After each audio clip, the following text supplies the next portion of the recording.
This is your last chance. After this, there is no turning back. You take the blue pill, the story ends. You wake up in your bed and believe whatever you want to believe. You take the red pill, you stay in Wonderland, and I show you how deep the rabbit hole goes. Damn, Perk did this? I don't need no one to save me. I was born to be the greatest. All that time in that basement, all that time isn't wasted. Rapping getting faded. I just wanna tell my mom that I made it. Just wanna be the topic of the conversation. Used to rock the gold plated. Now I'm wearing gold chains like I'm famous.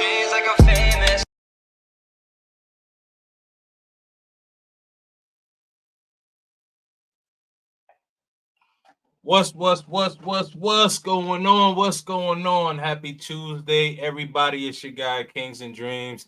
Thank you so much for tuning in with me on a Tuesday evening. I hope everyone's summer is going well. Definitely, it is a hot one, man. More ways than one, man. Good vibes over here, though. If you guys did not check out my interview on Saturday with Theo, please make sure that you do check that out. Definitely got some more collaborations coming up this week. So definitely appreciate y'all. Also, just a quick tidbit. So now football season has started 2 weeks earlier. So my live streams are going to be a little bit later, probably around this time, right? So for the foreseeable future when it comes to during the week. And I'll be doing some more live streams on weekends here and there. But just wanted to give you guys that heads up, right? Because I know most of you know that I am a football coach. So that definitely, when my times, I would say I would start around like 7, 8 o'clock. So definitely going to be pushing into like 9:30, 10 o'clock, things like that. But also with this guest, the time that I'm moving it to actually helps it out because this person is on the other side of the world, man. So I'm definitely excited to speak to this brother. Been on a few panels with this brother. He's actually been on this channel, but not necessarily on a one-on-one interview. So this is going to be the first and definitely not the last, man. I got to bring up my guest, my man, Ronin Travelers. What's up, man? Hey, what's going on, brother? How are you doing? Man, I am doing well. I'm doing well, man. I definitely appreciate you taking the time to have this conversation with me today. So, and I'm very excited to learn some things, man. Okay. For sure, man. First things first, right?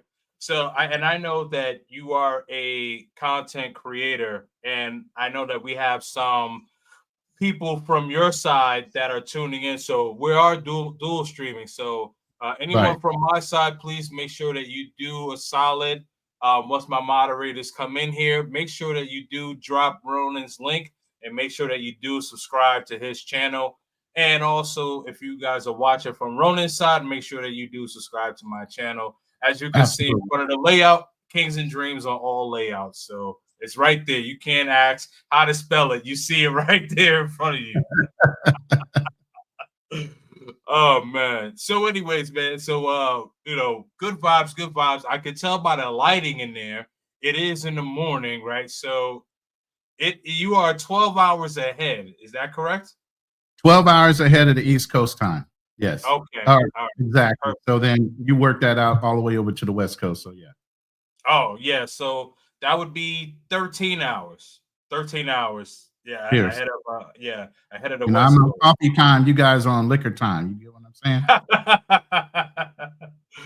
Yeah, man. Well, I just came off the field, so I'm on workout time, man. You see, I still got the whistle.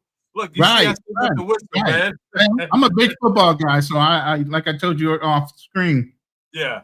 That's a big deal for me. And you see, I got my you can't see it, but I got a Kansas City flag behind me. Everywhere I go, I rep. I'm Kansas City until the day I die. Okay. Yeah. Well, I mean, listen, you guys. I mean, you guys basically are like the new New England Patriots of this era. You guys are dominating. I mean, besides the last Super Bowl, that was a rough we one. went through ups and downs for a lot of years. We thought when we had Joe Montana, we would make it.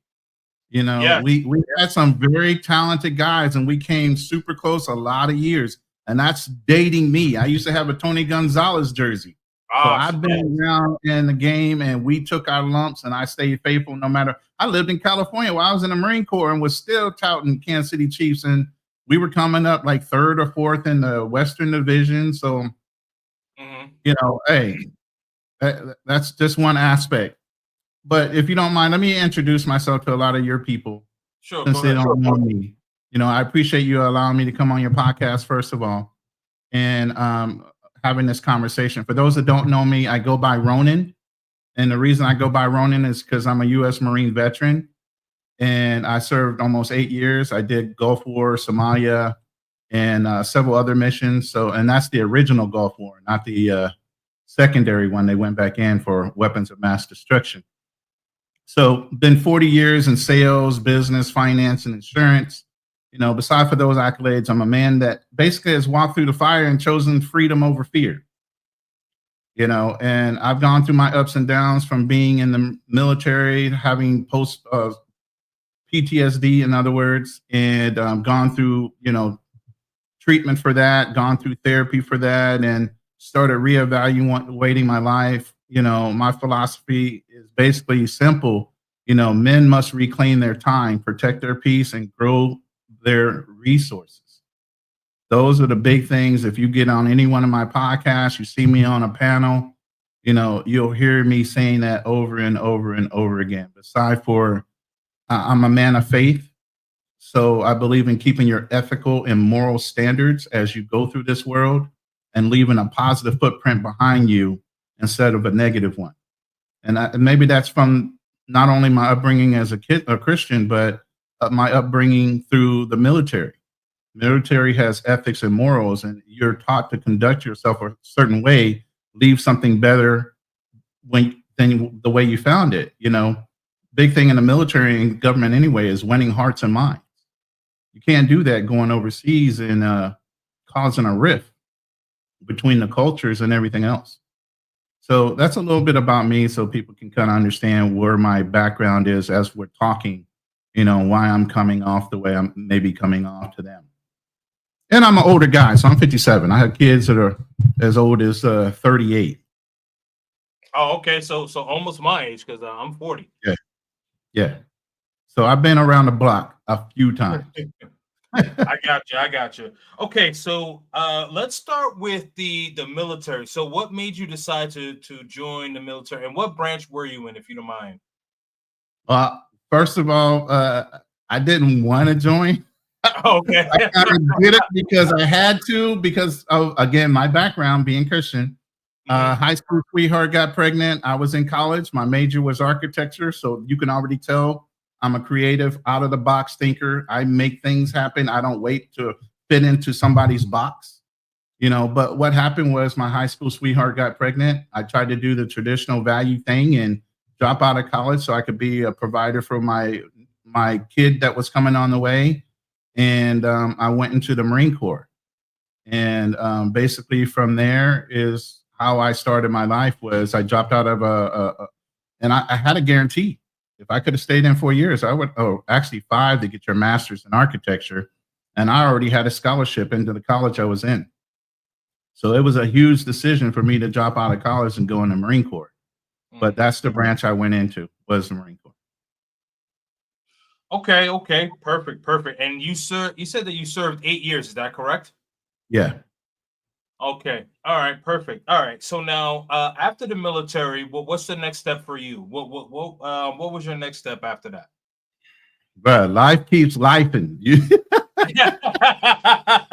know, I went from having a kid while I was in the Marine Corps. I offered and I wanted to marry the mother of my first son. And for some reason, she didn't want to do it. She had a fear of dealing with my mother. For some reason, she thought I was a mama's boy. How dare her? You know, but she didn't want to have my mother as a mother-in-law, to tell you the truth. So she did not want to do it. Really? So, yeah. So I was like, okay, fine. But while I was in the Marine Corps, I wound up getting married, having 3 more sons. I'm a boy maker. I'm a boy maker. I've been trying for that girl. I ain't hit that mark yet. You know, so I have 3 more sons by my first wife while I was in the Marine Corps. But what was the original question? Because I just got distracted. I was asking you. So, what was your next steps like after you left the Marines? So yeah. So you know, you had a whole life. Yeah. Right. So I'm bringing it back. So what happened was, and what I realized, and why I started having post-traumatic stress disorder is a lot of the time in the military, they teach you to compartmentalize your issues. Okay. So once I got out of the Marine Corps, obviously I already had kids.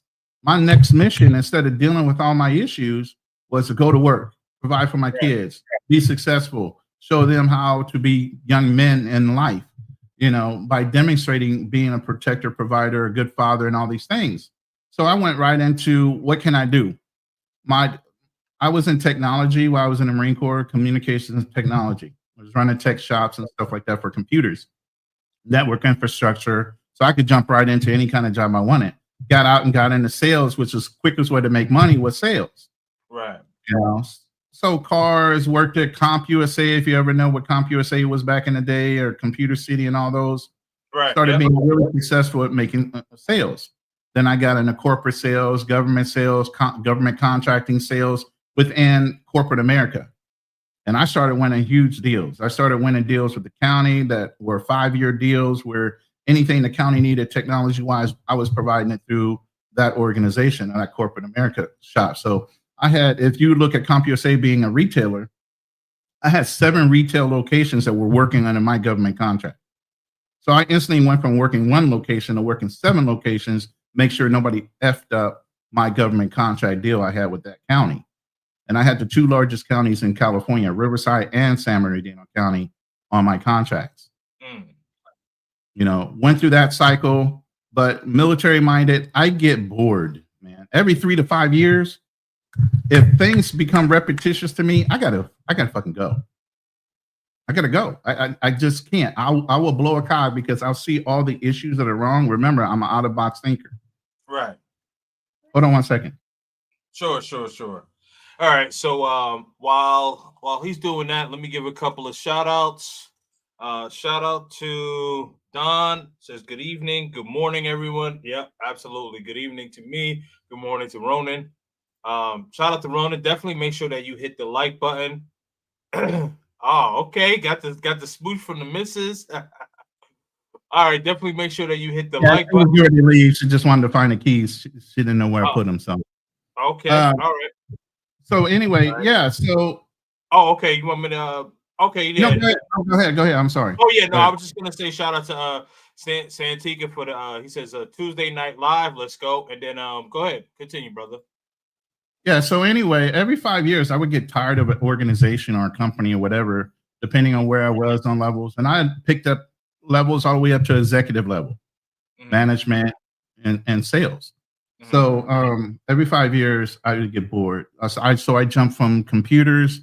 Right before the bubble kind of popped on computers, and I found a Black-owned business in pharmaceuticals and medical supply sales. Okay. So I jumped in there, and I was working with this guy to grow his business because he was new to get into a position as a VP. And my mindset at that point was, you know how Microsoft started off really, really small. And I'm like, you know, employee number 1 through 10 are bombing it out with their fucking stocks. You know, if I can get on the ground floor and grow a company like that, my God, you know, what are the potential and the possibilities? So, you know, I got into that. This was pretty much a startup. They were 2 years old when I got there. His highest year in sales was 600,000.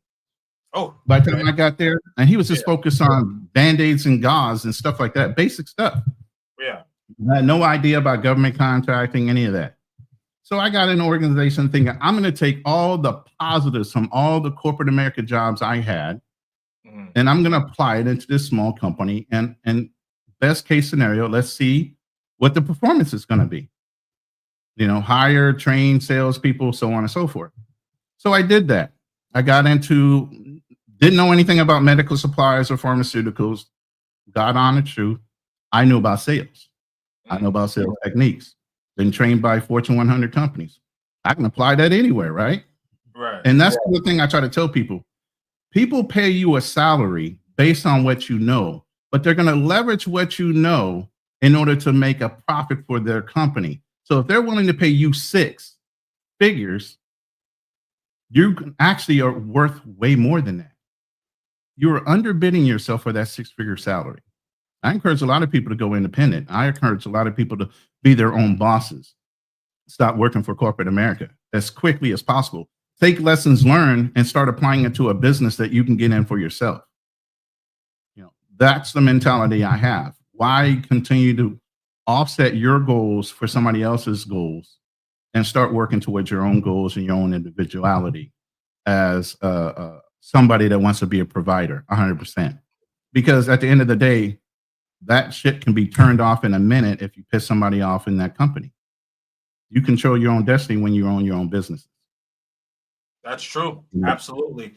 I completely agree with that, right? Because I've noticed that and even when it comes to like education, a lot of things that I hear and read about is when it comes to men, more men are not going to college. They're going to some sort of trade school so they can learn a trade, whether it be like HVAC, then they start their own business. Like I have friends who started plumbing business, electrician, right? And they go to school for that, but then they want to start their own business. Right? As you mentioned, a lot of guys are starting to leave corporate America and go into business for themselves, right? And I think that that's the new way, because essentially when you're working, as you said, let's say someone is getting a good salary, 125, 150,000 a year. That's a very good salary, right? But imagine how much that company is making off of you, right? So you could probably be making, they're probably making maybe, let's say, 10%. You're 10% of that. So essentially what I'm saying is, so if you're at 100K, they're probably making a million, 10 million, so on and so forth, off of what you're producing. So it's just a matter of having that mindset of saying, okay, you know what, like I need to take matters into my own hands. And I understand some people have that FOMO, fear of missing out, because you're used to that bi-weekly paycheck, or if you get paid every week and you're wondering where's the money going to come from. But you have to be willing to bet on yourself and be willing to sacrifice. Right. You absolutely do. You have to have self-confidence when you make that kind of move, and what you know is what you know, period. Nobody can take it away from you. And that's the same thing when I got into the insurance business. I was telling people like, yo, that license is yours. You can go anywhere you want once you get that license. Same thing. The knowledge you gain in life is yours, even though they might be paying you a salary. And I started learning this as I was leveraging labor within bids for government agencies and everything else, like our tech labor. We might pay them $25 an hour, $30 an hour. That's a 30% cost over what we would actually charge for that labor. We might pay them $25, $30, but we're charging $160, $200 an hour for that same labor. Right. So then my mindset started flipping like, hey, if we're doing this for labor on tech, what are they doing with salespeople? What are they doing with executives? They have a earmarked goal. And that's why you have goals that you have to hit throughout your career in any level of business. You have certain goals because they need to pay not only your salary, but everybody underneath you, plus make a profit. Right.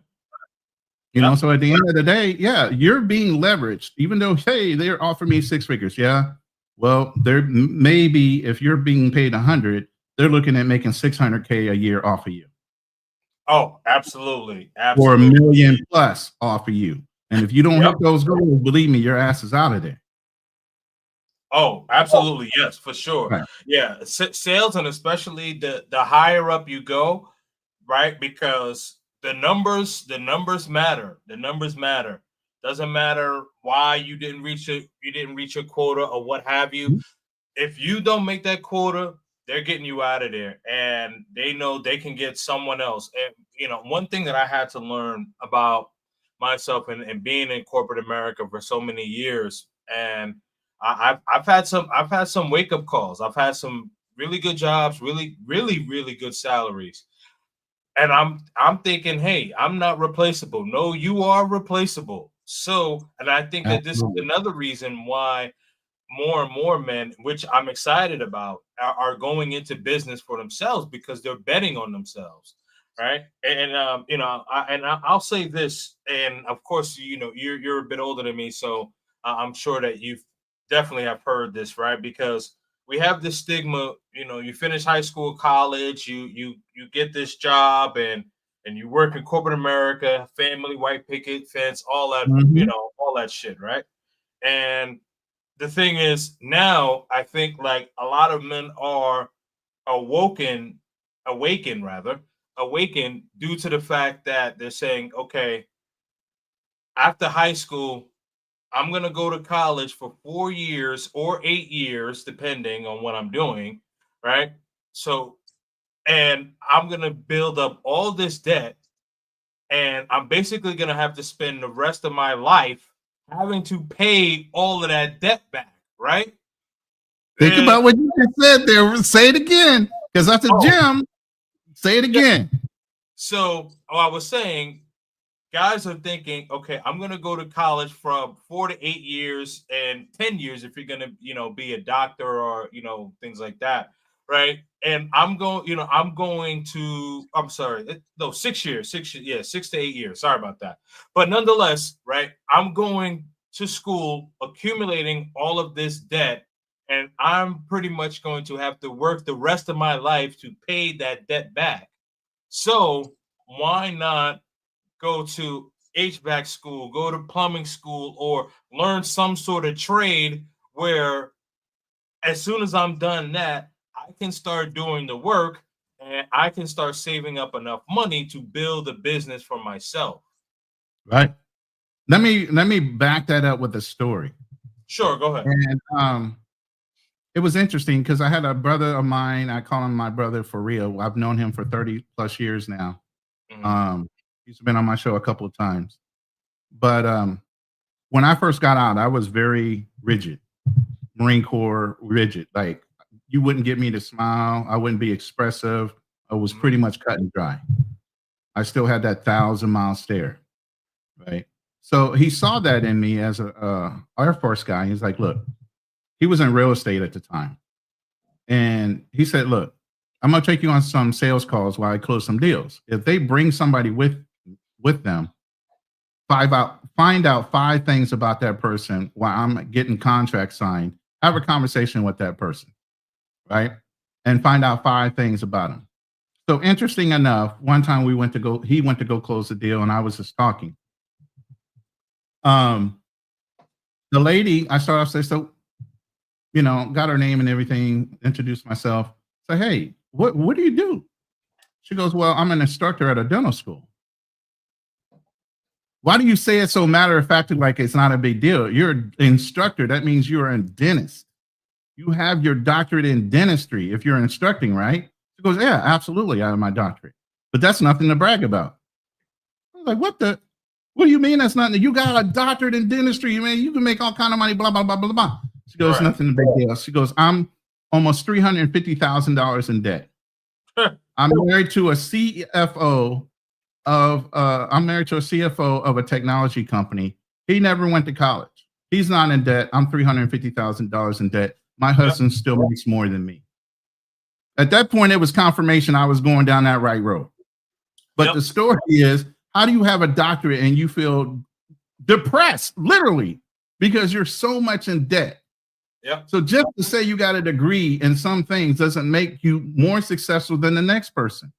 Right. And I'm telling you this for a reason. I'm sitting in the Philippines right now.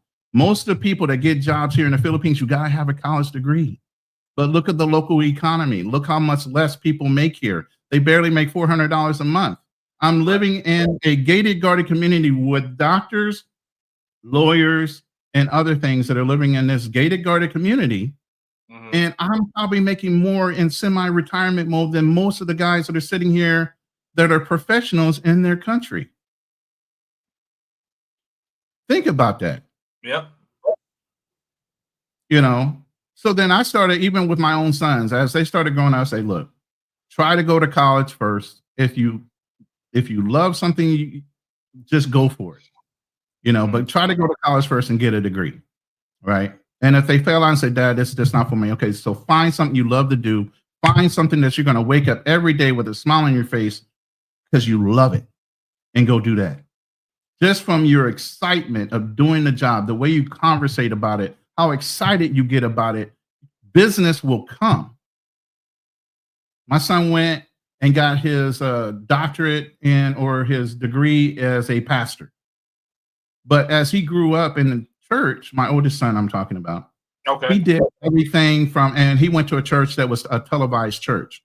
So he learned everything from sound to production to TV production to all these things. Even though he got a degree as a pastor, guess what he does? He does lighting, he does production, and he does TV and work in a union where he's ranked number 7th in the country. As young as he is, 38, he grew up learning from the old heads. So as the technology changed, he knew how to integrate from the old stuff that they still use into the electronic digital stuff that they still use now. So the pyrotechnics and all that stuff, he does everything from the NFL. He did the Super Bowl last 2 years. He's done everything when WWE comes into town. He does all these things, these great things. And 95% of the time, people that get degrees don't even use them in the same degree they got it in. Oh, absolutely. So even though he's got his degree as a pastor, he's highly rated in the country for integration of sound and lighting and video. Man, good for him. Good for him. I mean, I definitely know a similar story to, someone that I'm very close to, and they have their doctorate, and they have a lot of debt, a lot of debt, and they're not even using their doctorate. So I know exactly what you're talking about, right? You know, and it's just good that when people go to school, like for me, my son is 11, but what I am encouraging him to do is always stick to, whatever it is that he loves. And I tell him, I said, as you get older, make sure that you find something that you love and run with it, right? Because the thing is that I'm not saying that I don't want him to go to college, but I just don't want him to go to college and get a degree where he can't use. The good thing about my son was that in the church, he was able to learn about like lighting, production, so things behind the camera, because what a lot of people don't realize is that a lot of the money is really made behind the camera. Right? Exactly.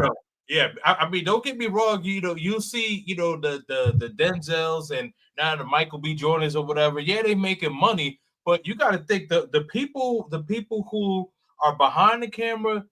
Don't forget, like, okay, so after Denzel and Michael B. Jordan, they're done a movie, they may not come out with a movie for another 2 or 3 years. So if you're 6 months working on production for one movie, you could be going on another movie set, working another 6 months. So while you're still working, collecting that money, your money adds up. Exactly. Absolutely. Okay. All right. So Now you talk about you have the 4 kids, and you went through, you talk about you went through sales, and now when did you decide to say, I'm not really feeling it here in the United States, I'm gonna travel and see what's out there? What was that like for you? Oh man, my travel journey started at a very young age. I didn't grow up poor. I didn't. Okay. My mom was very successful, doing dirt and not doing dirt. And I don't want to say that she did dirt. She used to keep the boots with her mom. Came out of Baltimore, Maryland. So if you know the harbor, different things like that, back then the mom basically controlled a lot of different things. There was a lot of number runners in the 70s between black gangsters and Italians. Right. my brother's dad was actually a collector. He was like a 6'4" Indian, and he used to go on the docks and collect money for the mob. So we had houses, we had things. So every couple years, we fly as a family vacation to Puerto Rico, Bahamas. So I already had that itch. My mom was not attached to family because she was a foster kid. Unbeknownst to her, she was stolen as a child by her foster parents. Wow. So that's a whole story in itself. Yeah, but absolutely. So we didn't have attachments to anything. We would move every 2 to 3 years once she got divorced, whatever. Lived in upstate New York, Germantown, Philly, all these things, even within the United States. But still, we were always traveling other places. And then the love of food. My mom would say, hey, always try something at least once and then decide whether you like it or don't. You know what I mean? So there was all these little bases of training me, of wanting to travel and wanting to seek other things and gain more knowledge, even as a child. So when I got in the Marine Corps, it was real easy for me to pick up and go. It wasn't a problem. Right. So once I got in the Marine Corps, I was stationed in Hawaii for a while, stationed at Camp Pendleton, did my floats where we stopped all over the world, Japan, all these different places, Australia, Malaysia, Singapore, all the places that you would normally stop in the military. So that again started to feed that bug and reminded me what it felt like even as a kid to have these new adventures traveling. So basically it was ingrained in me since a child. Okay. So as I got out of the military, again, my focus zeroed in. My new mission is taking care of my kids, blah, blah, blah. Right. And I still have repressed issues. I still have repressed stress and all these other things from the war that I dealt with. Never dealt with those things because I reprioritized. Right. Once I went through that, I had my moment, and I had a couple military buddies that helped me through that, going through treatment, getting on meds, doing all the things I needed to do to get through having PTSD. And even to this day, you still have moments where you can get flashbacks.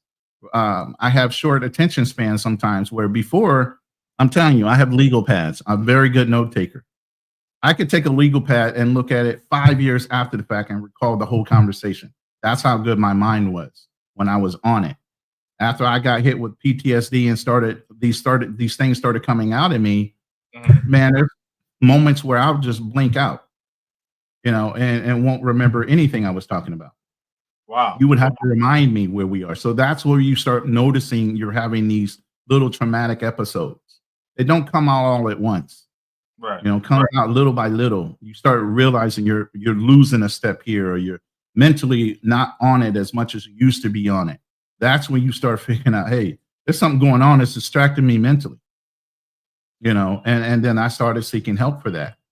And part of that was after my second divorce, I sunk into even more depression. My kids are all grown. Now it was time for me to deal for me. It was time for me to live for me. It was time for me to deal with the things that had developed over those years. And that's usually when it hits a lot of guys in the military. They think, oh, yeah, I'm all right. I'm an alpha male, blah, blah, blah, blah, blah. Yeah, okay. Did you go through therapy? No. Okay, you're going to pop. Sooner or later, you're going to pop. It's just a matter of when.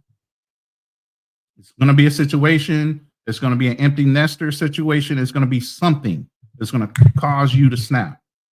And I've watched a couple guys that watched me go through it. They're like, oh, it's never going to happen to me. Sure enough, this one guy is very successful in insurance, 3,000 plus agents, making high six figures, white guy, had 4 kids, the whole house thing, everything. The minute that last kid left the house, boom, it hit him. He says, Alex, I'm going through the same thing. I said, go get into therapy, go to the VA, start getting, figuring out what you had suppressed. And he was actually in World War II. So he was in the Gulf War. He had dealt his time. He had lost a lot of buddies that he had to compartmentalize, never grieved. All those traumas you don't get to deal with while you're on the battlefield. The mission is the mission, regardless of who your best friend was that you were seeing pieces of right then. You still have to achieve a mission. You don't get to grieve that. And then even after that day of you completing that mission, there's another one. You never get to deal with that until you address it yourself. And then when they kick you out, do you think they decompress you? Do you think they take you through? No. The day you're out, the day you're out. Go figure that shit out on your own. Yeah, it's crazy because my brother, he also, well, brothers, both of them were Marines, were in the Marine Corps, and so I have conversations with them, and they're older than me, they're around their age, and it's interesting because maybe we'll talk offline. It'd be surprising because maybe you might know them because they were stationed in Hawaii too. But anyway, one of the things that I wanted to mention is that, like, when it comes to our military, right?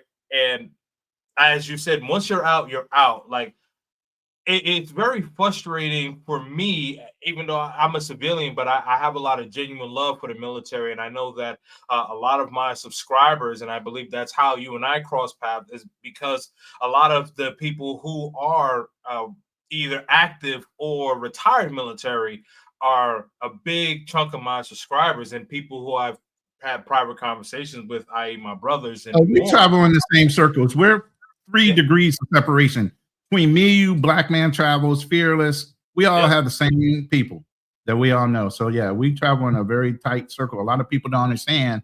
A lot of these content providers and YouTubers, we all know each other in the background. Right. You get what I'm saying? There's all kind of background conversations after the fact. Right. No, absolutely. But yeah, so what I was just gonna say was that, once you're out, you're out.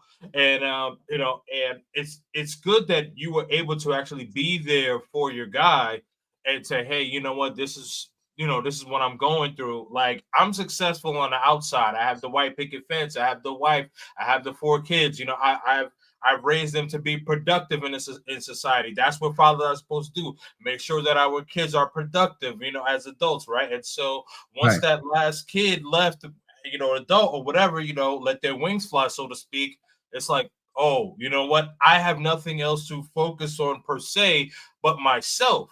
So when you're sitting there looking at yourself in the mirror, it's like, holy shit, what do I do? How many, what do I do? What didn't I address that's already starting to come out? Well, fair enough. And everything else, all that comes out at once sometimes in huge amounts. Right. So I encourage anybody, especially prior military, if you haven't started, you need to start. Right. If you haven't thought that you're going to have an issue, believe me, you will, especially if you were in a serious situation while you were in. And I would say, in general, most Black men have post-traumatic stress disorder just from being in the military because it's racist as hell. Ain't nobody going to ever tell you the military was not racist. Okay? Whoever had time in service, time in rank, white especially, they were giving brothers a hard-ass time in there. I used to reverse that shit. If I was in charge of getting something done, I'd put a brother in charge and put all white people that were subordinate to him under him. Yeah. I used to do that on purpose. Right. Just strictly because it's done to us so much while we're in. Wow. Yeah, I mean, damn, that's crazy, man. So all brothers have PTSD if they did military time at all. Because some white boy, sure enough, tried to pull rank, pull time in service, try to make you do something that had nothing to do with your SOI or anything that had to do with anything.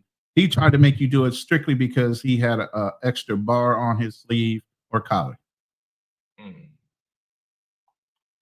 Absolutely. Looks like a couple of people are responding. Hold on, I just want to say this. The day that I got my decal scraped off my window, the feeling of being alone overcame me. Shout out to my man Jay Burden. This is my guy. Also military guy too.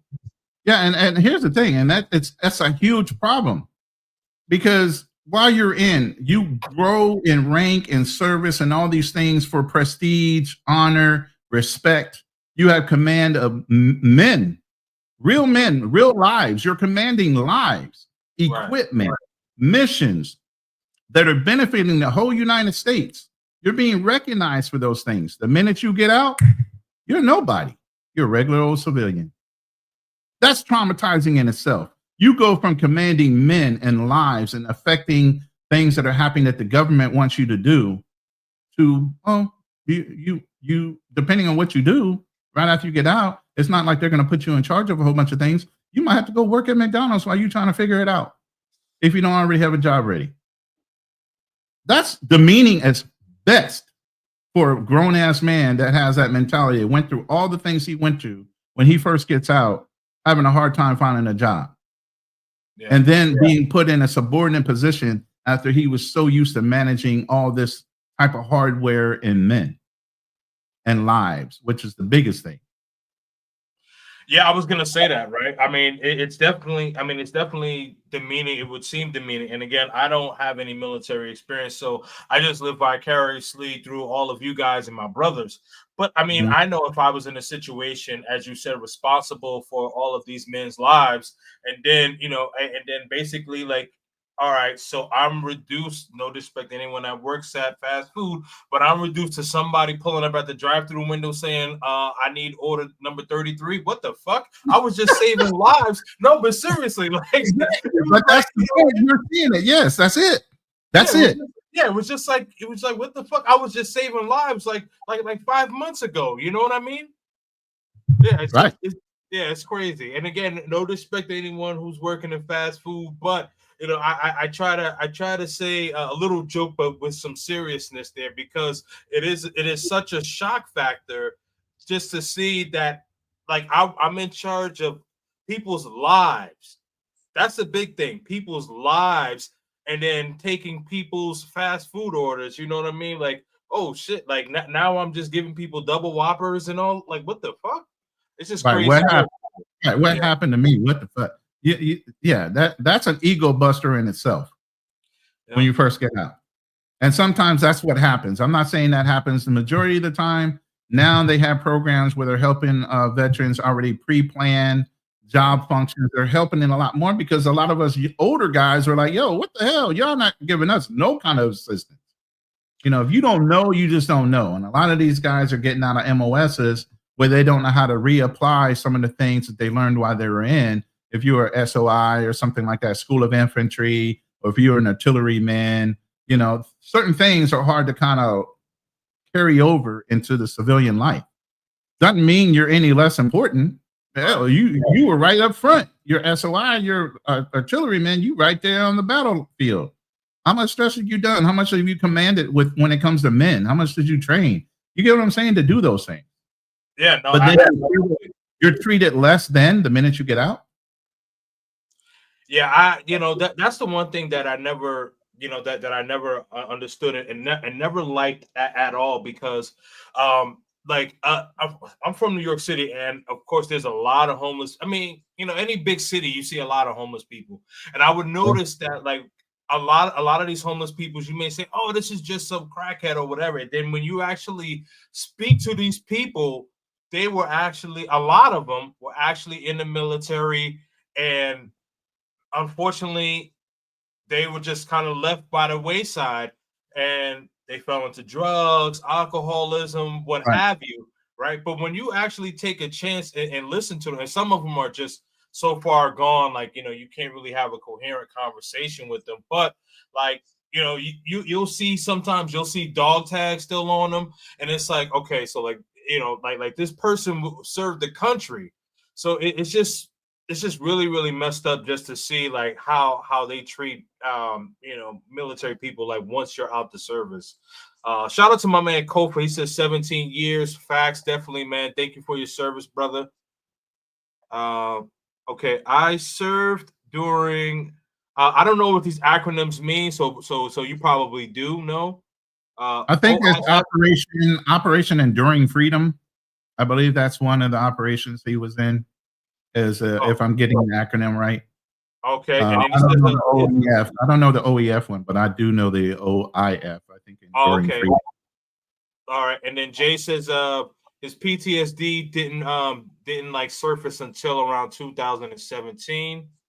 Let me see. My CO was from Ghana. Dang. I don't know. I think he went in trying to get that quick U.S. citizenship. I mean, that was the thing, even with the Philippines. A lot of countries were allowed to go in the military in order to have a rapid fire citizenship. A lot of people from Jamaica were allowed to join the Marine Corps. You know, they took all comers. Yep. You know, they took all comers when it came to joining the American military. If you wanted to have fast track American citizenship, one of the ways to do it was to go in the military. So I can believe it. You know, that you had somebody from Ghana that was actually in the military. Absolutely. And old head told me, if you put on that uniform, something's wrong with you. Meaning, go get help and the VA benefits you've earned. Yes, you're absolutely right. You got to be, you have to have a temporary insanity when you first sign in the military, and you're going for different honorable reasons. I don't say it's crazy for you to go in because you want to honor your country. Come to find out, once I found my mother's family and I knew my father's family history, a lot of us are service driven. A lot of my family served in the military. A lot of us, my family were police officers. They served in city government and so on. So I kind of found out genetically, sometimes you're just driven to do certain things. You have no idea why you're doing them. Right. But once you start looking at your family history, you start understanding exactly why you're doing certain things, and that you have no control over your genetics. Okay, so it's ingrained in you, and you either deny who you are and deny what your urges are, or you succumb to them and you let them, you know, let them make you the person you're supposed to be. Make you the person you're supposed to be. Exactly. Right. Absolutely. All right. Don says 15 years Air Force. Thank you for your service. Yes, sir. Let's see. Thank you to all who sacrificed and gave themselves. Nothing but love for you. Yeah, absolutely, man. Thank you so much. Thank you so much. Let's see here. Oh, JM, salute, man. Definitely. Let's see here. If you are working fast food after you get out, it's your fault. First thing they teach you in the military is to plan, and you know that, Ronin. Therefore, you should plan it. You should have an exit plan. Absolutely, he's right. The military is now consciously making sure that happens. I was in the 80s. I don't know when you served, JM, but in the 80s, they weren't thinking about that shit. When I got out by 1994, they still wasn't thinking about, oh, well, you need to prep. You need to do this. You can take your CE credits and you can roll those into a college degree. Absolutely. Let me put it this way. When I got out, the training that I had, when I went to a college to roll over my military experience, I had 80 credit hours. I already had a degree just in my military training alone. Wow. Okay, so I get it, but a lot of people aren't as smart as me. I went in smart. A lot of those guys go in the military and certain branches ain't the brightest. Why do you think they call Marines crayon eaters? Wow, I didn't know that. Yeah. Oh, okay. If you find yourself working at McDonald's after you, okay, yeah, it's just a. Yeah. I agree with him. Yeah, it's nobody but your fault because you're misinformed. And unfortunately, your command didn't care about you. And that's where some of the PTSD comes from, because you're being neglected as a service person and your command doesn't care about you. Your staff NCOs don't care about you. Your next your sergeant doesn't care about you. He's not keeping you informed and pushing you, knowing that you're going to get out, what you're ready to do. That's a demonstration of poor leadership. Period. Absolutely. All right. The OIM, Operation Iraqi Freedom. And I think you got the OEM because I believe I heard you say Operation Enduring Freedom. Yeah, I forgot about. I think that was the second round, Iraqi Freedom. Okay. I think that was the second round or third round after I had already gotten out. I knew one was Enduring Freedom. I didn't know about Operation Iraqi. But I understand. Okay. I'm not in the military, but my brother-in-law is a military doctor. He's in Kuwait right now. All right. Well, definitely shout out to your brother-in-law. Hopefully he's safe out there. Yeah, thank you for your service. Okay. And then it says, I had a former Marine white over me. One day he asked me why I was in the service. I said to make a way for my wife and daughter. He said he could take all that away from me. Yep. If he felt like it. Wow. Yep. Okay. I'll leave that. Bro, that's the racism I'm talking about. You literally, when you sign your contract, you're signing your life away. You're basically becoming whatever the military wants you to become. Even when you sign that contract, if you lied on the contract and they try to get you at the moment of truth when you're in boot camp, you smoke some weed and you didn't profess to it, and they take your blood or hair sample, they try to get you to break your contract the minute you go into boot camp.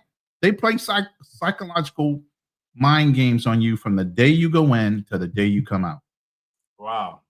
They keep you on edge. Period. And I kept a guy that was going to go in. He was a pharmacist or something like that. He had his doctorate, but he went in the Marine Corps for some reason and was going to roll over into maybe he was still in he was getting ready to go through OCS or something like that, but he was going through regular boot camp. And I could almost want to kill my recruiter because he let me drop out of college to go in and enlist it instead of keeping me in college and going through OCS. Because there's a number of OCS? OCS is Officers Candidate School. Oh, okay. Okay. So instead of letting me go in as an officer, he let me drop out of college to go in as an enlisted so he can get that number for the month. Yeah. I heard that when it comes to like the recruiters, I mean, it's essentially sales for them, right? It's a numbers game for them too, and yes, it's sales. Yeah. So, but yeah, I understand exactly what you're saying, Burton, because that's what they do. White people they already feel like they're above you, but give somebody some power, give somebody some money, and you see who they truly are. You get what I'm saying? It gives them access to either fuck with you or to leave you alone. And this guy must have had so much control that he said, and I've had gunnies like that. I used to go head to head on this one redneck gunny, man. It was a problem every day with me and him. And I was just a sergeant. I would go off on this dude. But I knew my limits of what I could or could not do. Right. I knew the limits of what he could or could not tell me. I knew my prac.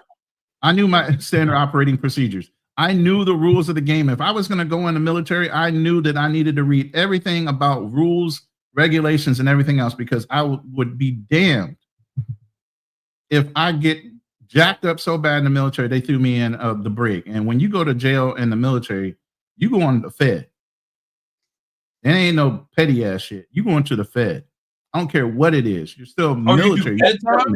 You do Fed time. You don't do regular time when you are a government employee and you do a crime, because you still represent that military branch. You knew better. Wow. So I don't care if it was a petty crime out in town. It's Fed business when you come back on that base. Wow. Okay. Yeah. And military Fed prison at that. You don't get the regular Fed. You get military Fed. What's the difference? It's the structure of the federal prison. I think you're actually have MP. I haven't been in it. I don't know. Somebody can maybe correct me, but I don't know anybody that might have been in the Fed military wise that's in this room right now. Yeah, but I think you're I mean, I'm not necessarily saying like, for some, like, instead of like a sheriff's department or something managing it, you actually have a command. You have military MPs, colonels, everything else. It's still structured like you're in the military, but you're in the Fed. Leavenworth, Kansas is a primary example. Thank you, Burton. And I'm from Kansas, so I've been to Fort Leavenworth. I know what that prison looks like. There ain't no pretty thing. It's an old brick building. They don't restructure a lot of things when it comes to military prison. You're living a harder life. Oh, shit. I've been told many stories. Am I in Columbia still? I'm actually going back next month. So I'm stateside now. I'll be back in Columbia in less than a month. Okay, yeah. I mean, I just imagine, like, as you said, you're doing Fed time, and I was listening to an interview with one of the mob guys, and he was saying like he'd rather do Fed time. Because he did Fed time. He was saying Fed time is easier than state time, right? And so, I was just imagining, all right, so now if you have Fed time in the military and how you have to be up at a certain time, you have to be asleep at a certain time, and especially like if you've done something wrong. So now I know like they're really on your ass about it. Mm-hmm. Yeah, I got you. It's a never-ending boot camp situation while you in the Fed. Yeah. The brick is kind of like the boot camp, but never ends. Mm-hmm. Okay. Gotcha. All right. Understood. Understood. Okay. All right. So now, So now you've gotten to therapy, Right. and you're rejuvenated mentally. Right. What's your next? And while I was going through that, I switched careers. I went, like I Okay. said, every 5 years, right? Jumped from medical supplies to pharmaceutical, Yep. and then started getting into insurance and finance. So now I'm on a whole nother business. I'm running insurance and financial organization. You know, I go through my cutting of the teeth, work for, Mhm. several prominent insurance companies, been recruited by several others based on my background and everything. And I did that for since 2011. Since Okay. 2011, I've been independent. I haven't worked for anybody. Wow. Good for I you, can bro. walk, do whatever I want to do. Like I said, once you own that license, you own that license. Right. You don't have to work for anybody. You can get direct licensing with every insurance company that's out there once you have your national ID number. And it's just like becoming a lawyer. You have to be background checked, fingerprinted, FBI background check, because you become a fiduciary. You're messing with people's livelihoods. You're messing with people's money at this point. Right. Not that the military didn't help me with that, because I already had top secret clearances. I was pretty clean. So when I got fingerprinted and everything else, my approval went through real quick for insurance and for financial planning and things like that. So that's the business I got into until, and like I said, I'm still in it. I'm semi-retired, meaning I take on clients when I want to. I'm not working for like Transamerica or anybody like that anymore. I'm actually working for myself, and I pick and choose who my clients are going to be. Absolutely, man. Definitely appreciate it. Shout out to my man Zoom to Thailand. Mac. Shout out to Ronin. Shout out to Kingzndreamz. Salute. Hey man, thank you so much for tuning in. I figured you would be up at this time, man. It's 10 Yeah, he's a.m. on my time zone. He's over here. Yeah, I'm in the yeah, Philippines, Thailand, so he's right there. He was Yep. enjoying his coffee too. I'm sure if he drinks it. Yeah, he does. He does. Mm-hmm. Hey Zoom. You know what I did? I actually took your advice on that 30% when it comes to the speed. So, let me know if you peep that. The 30% on the speed. He says yes. Yes, he is. Yeah, so he's drinking his coffee, man. Drinking his coffee. Okay, so now let me ask you this.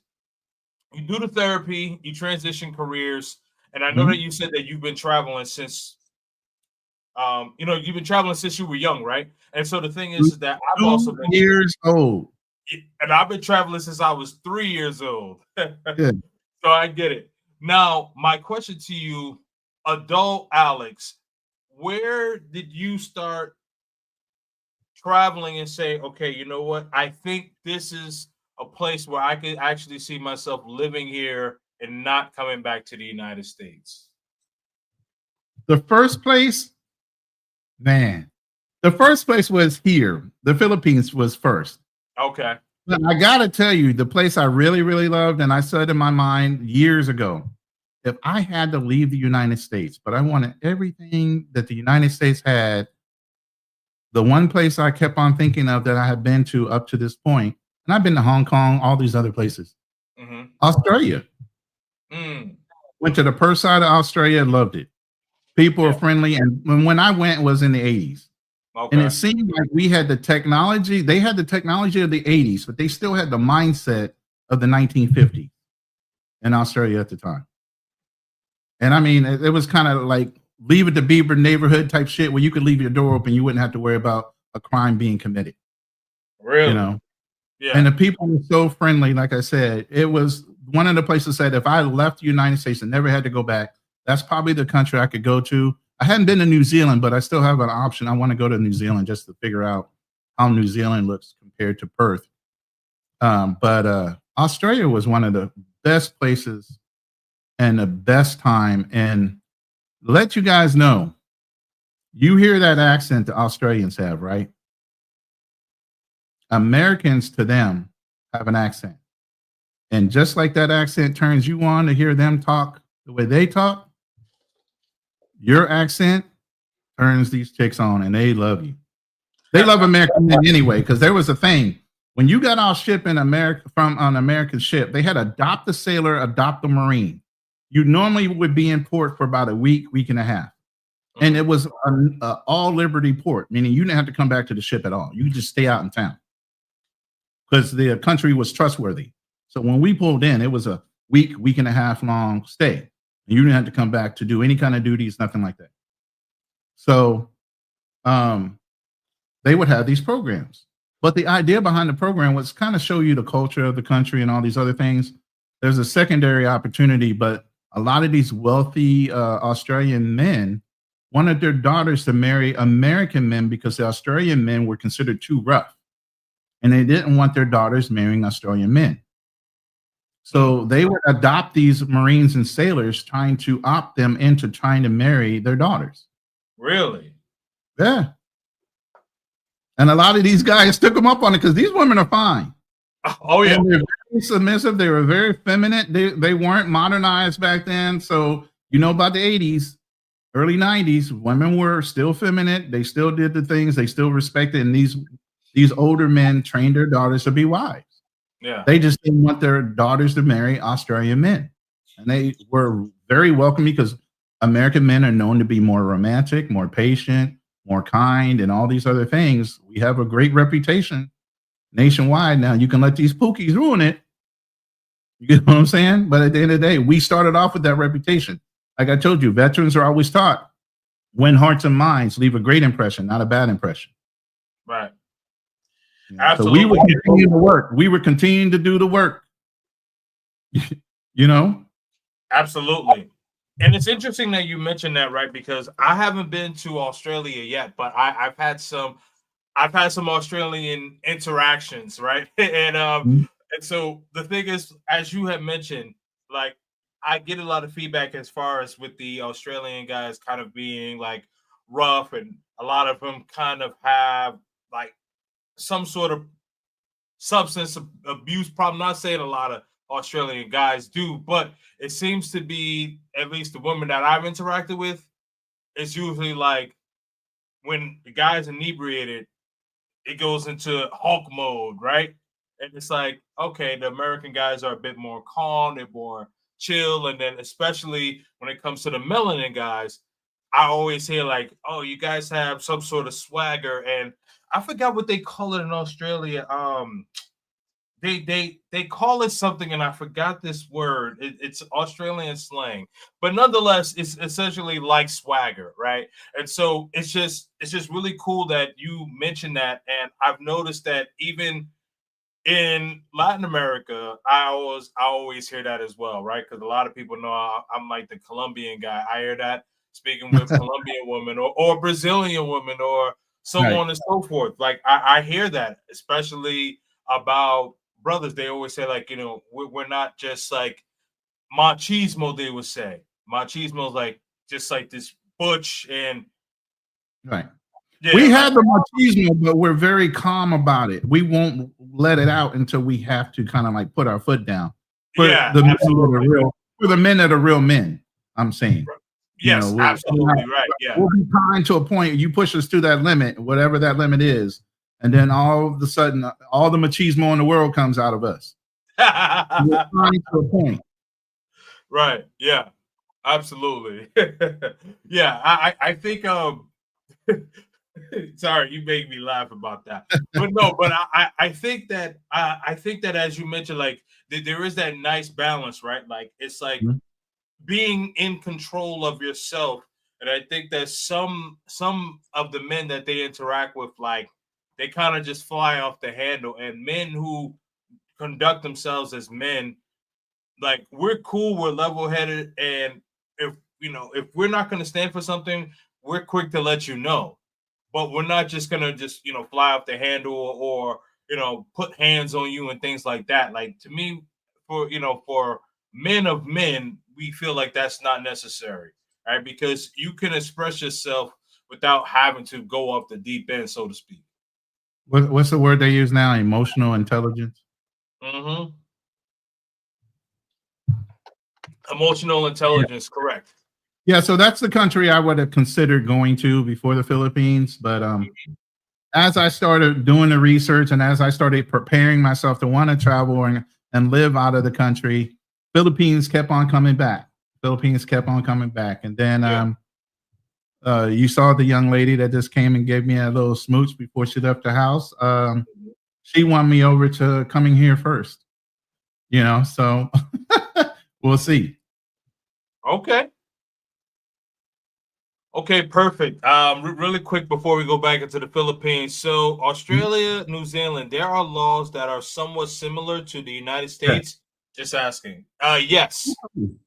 Yeah, Australia and New Zealand, even though Australia is a country and continent, but both Australia and New Zealand are definitely westernized. I mean, yeah, absolutely, definitely. Like it's not like how it was in the 80s. So yeah, it's I'm assuming it's not, but I still think a lot of the women have a softer edge to them, probably more so than American women. Yes, I will say that. I still see like the feminism is deeply rooted over there. Like I actually did some research about Australia, and I don't want to go too far down the rabbit hole. This probably be a conversation for another day, but yes, they are deeply rooted in feminism. Not as much as the United States and Canada, but they're on their way.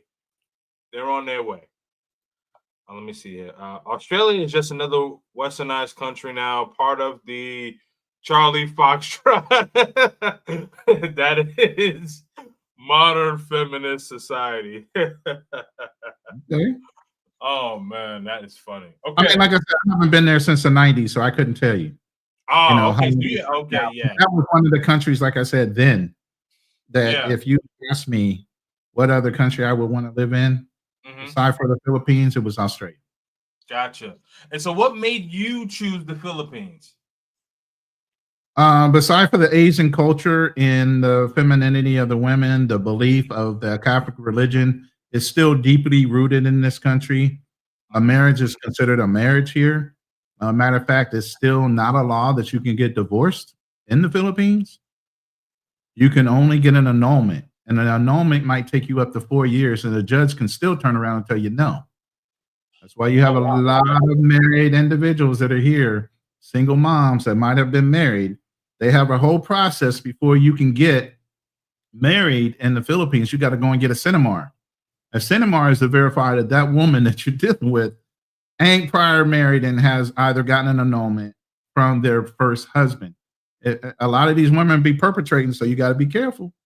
You got to be careful. A lot of these single moms might be married. You're dealing with a married women, and they do have laws here that allow the men to express themselves in certain ways if they have to be jealous. And these men could be whole nother relationship, whole other children with another woman, and they see you with that woman. They still have certain rights because they're still married.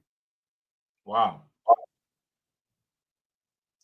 That's interesting to know, man. So a guy could meet a woman in the Philippines, get into a romantic relationship with her, and the whole time she could be technically separated. Well, not technically, but she could be separated from her husband, but technically still married to him. And if the husband were to see fit, the husband can address the situation with you. Is that what you're saying?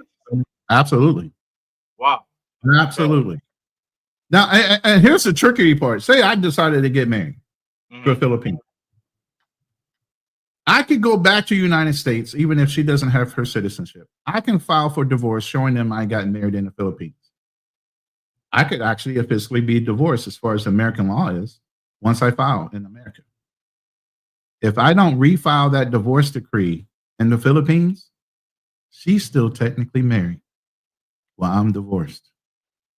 The Philippine government will recognize a divorce decree from another country, but they will not give you a divorce decree in the Philippines. Wow.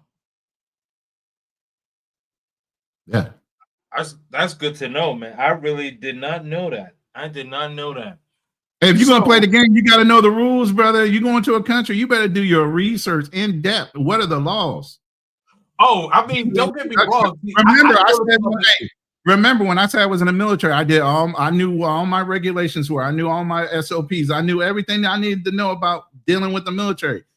When I travel, especially if it's a country I'm going to stay in, I just signed a year lease. The house that you see me in right now, I just signed a year lease. It's my day one being in this house. Okay. But I have to know the rules and laws in this country. Oh, absolutely. Absolutely, you do. Yeah, absolutely, you do. For sure. Now, what I was, what I was saying is when it comes to the Philippines, yeah, I definitely understand why you know the laws inside out, right? Because you're living there. And it's just interesting that you were saying like they can see a divorce decree from the United States and recognize that. So you, Or Alex, any other country. Yeah, any other country. you, Alex, would be divorced, but your wife. So you have an ex-wife, but she still has a husband. Oh, you could be dirty like that if you wanted to be. Yeah. You could. Wow. You could. Yeah, absolutely. But yeah, that's how strict the laws are. So that's one of the things, the religion based and the fact that they don't believe in divorce, and why the women here really are taught traditionally to, value a man's presence, to value men. They are taught to be wives. Now, if they fight against that training because of the fact that they've been exposed to computers, they've been exposed to cell phones, they emulate westernized society because right along with the Philippines having these traditions, they are a port city. They are a port country. They are integrated into American military. Matter of fact, the quickest fast track in order for them to become American citizens is they can actually do military time in the United States. A lot of Filipinos going into the Navy, U.S. Navy. A lot of Filipinos. I had a Guamanian that was part of the Marine Corps that was in my company. Oh, wow. So there's a lot of countries that will allow, like I told you, Jamaica and all these other countries are allowed to serve in the American military to fast track their service and their citizenship. So, you have to look at it that way too. If you're so welcoming to that country, that means you already know those Western rules. The biggest thing in the 80s was take me to the land of the big PX. I'm sure people that served in Thailand had the same thing said. Now, that's something to say. Think about that. The PX is postal exchange. That's the stores and stuff that are on the base, PX. Not take me to the land of America because I love you. Take me to the land of the big PX where all the money is spent and all the stores are bought. So what's the mentality of that woman that said that? It's about money. Right. So a lot of military guys are getting married within that 3-year time span of them getting their green cards. They would have a couple kids. They would be tied or tethered to that husband in America through not only their kids, but their time when they got back to America, they would be tethered into the American society. Now, is Donald Trump stopping a lot of that? Hell yeah. Did the military stop a hell of a lot of that? Hell yeah, because it was so many years of guys damn near self-deleting themselves because they were burnt by these foreign marriages. And the Marine Corps had the famous saying, I don't know if the Army did, if we wanted you to be married, we would have issued you a wife. You are 100% responsible for that wild child. If you are not man enough to put her under expectations and control, she could ruin your military career. As part of your command and leadership, you should be able to control your household. Right. Absolutely. Absolutely, man. But yeah, that's why I decided the Philippines. I was really at home here. Even when I was a young guy, old Filipinos, for some reason, when my hair was cut really low, I mean, I wasn't as big now then, but they would confuse me as possibly being Filipino. Really? Yeah. I've had full drawn out conversations. They were talking to me like in English, and sometimes they would talk to me Tagalog, and I knew some Spanish, so I could pick up the gist of a conversation pretty quick and follow along, even though I was answering the questions in English and talking back in English. Wow. So it felt welcoming. It felt like a secondary home. And then come to find out, my mom has some Malaysian in her. Where the hell that come from? I don't know. So I kind of felt comfortable in Southeast Asia. Yeah, so kind of like all the stars align, so to speak. Yeah. Okay, absolutely, man. And so you did mention that you so do you speak Tagalog fully? Like, are you fully fluent in No, that? no. Oh, okay, Little okay, bit, okay. little bit of Tagalog, but here's the problem. I'm in a place where they speak Ilocano. The Ilocano people here are mountainous rice people. I'm in central Luzon, about a 50-minute flight from Manila, central of that island, or Okay. northern of Manila. They speak, my girl speaks 5 languages. You know, Wow. besides for Ilocano, Tagalog, Visayan, and one other language, she also speaks English and some French and Spanish. Oh, wow. Okay. Yeah, it's crazy. Yeah. You can't get your kid to learn one language, and these guys are learning 5 and 6 languages just to communicate in their own country. Right. Absolutely, man. Absolutely. And so and how long were you visiting the Philippines before you decided, okay, this is where I'm going to stay? My first long stint here was when I was in the Marine Corps.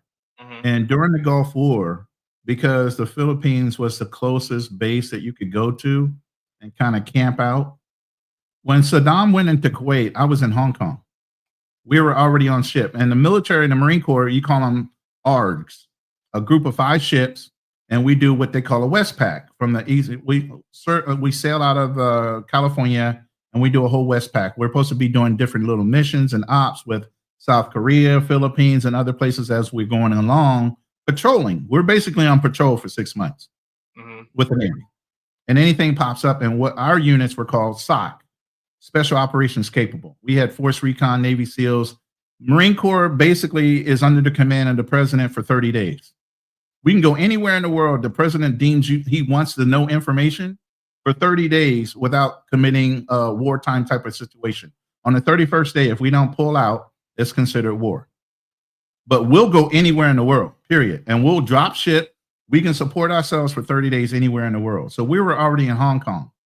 So when the flag went up for Kuwait, we steamed directly out of Hong Kong. It was in the Hong Kong newspaper. I have a clipping of it somewhere in storage. But we actually had it was in the newspaper, at the Hong Kong newspaper, that our 5 ships were about to leave to go to Iraq. And they flew the ship of the flag. We got back to ship. We steamed directly out of the harbor from Hong Kong right into the Gulf of Oman. So way before the war started, I was already involved. We were doing ship interdictions and everything else. Tankers, everything you heard at the first of the Gulf War that was being stopped, our ships were involved in it. That was one of our missions, even before they had missions for the Gulf. You know, we were doing ship interdictions with the Australian and the British Navy. So every time we would port, we go back to the Philippines. I mean, it was ridiculous how much time we had spent in the Philippines between when he went in and January 1st, when they actually started the war. Well, actually, it was January 15th, the following year. So we had been patrolling back and forth. We had been gone the longest. You're only supposed to be gone for 6 months. We were gone almost a year and 4 months on our float. You're only supposed to be gone for 6. My wife at the time was pregnant with my first son by my wife. He was 9 months old, walking and talking by the time I got back. That's how long we were gone. Wow. Yeah. Yeah, you were gone for a while, man. Yeah. So that, that got me into being used to being in the Philippines, and the Filipino culture, and appreciating the people, and starting to, have an affinity for how these people were so appreciative for as little as they had. They were still happy. Yeah. Sir and ma'am never stopped coming out of somebody's mouth. Right. They don't disrespect you off the top. You have to do something to be disrespectful. Just like Thailand. You go to Thailand, you got to do some wild, outlandish shit before somebody gets real disrespectful with you upon meeting you. It's always people are very polite. And that's what I notice about Southeast Asian countries. They're pretty polite right off the bat. You got to do something offhanded or give somebody a bad vibe for them to kind of look at you crazy. Right. And I'm not that personality, so I don't have to worry about that. Yeah, I mean, I think that that's very good when it comes to like living in the United States, and I know like most of your time when you were living in the United States was spent in the Midwest. So I know the Midwest kind of has like a more like relaxed Not most of my time.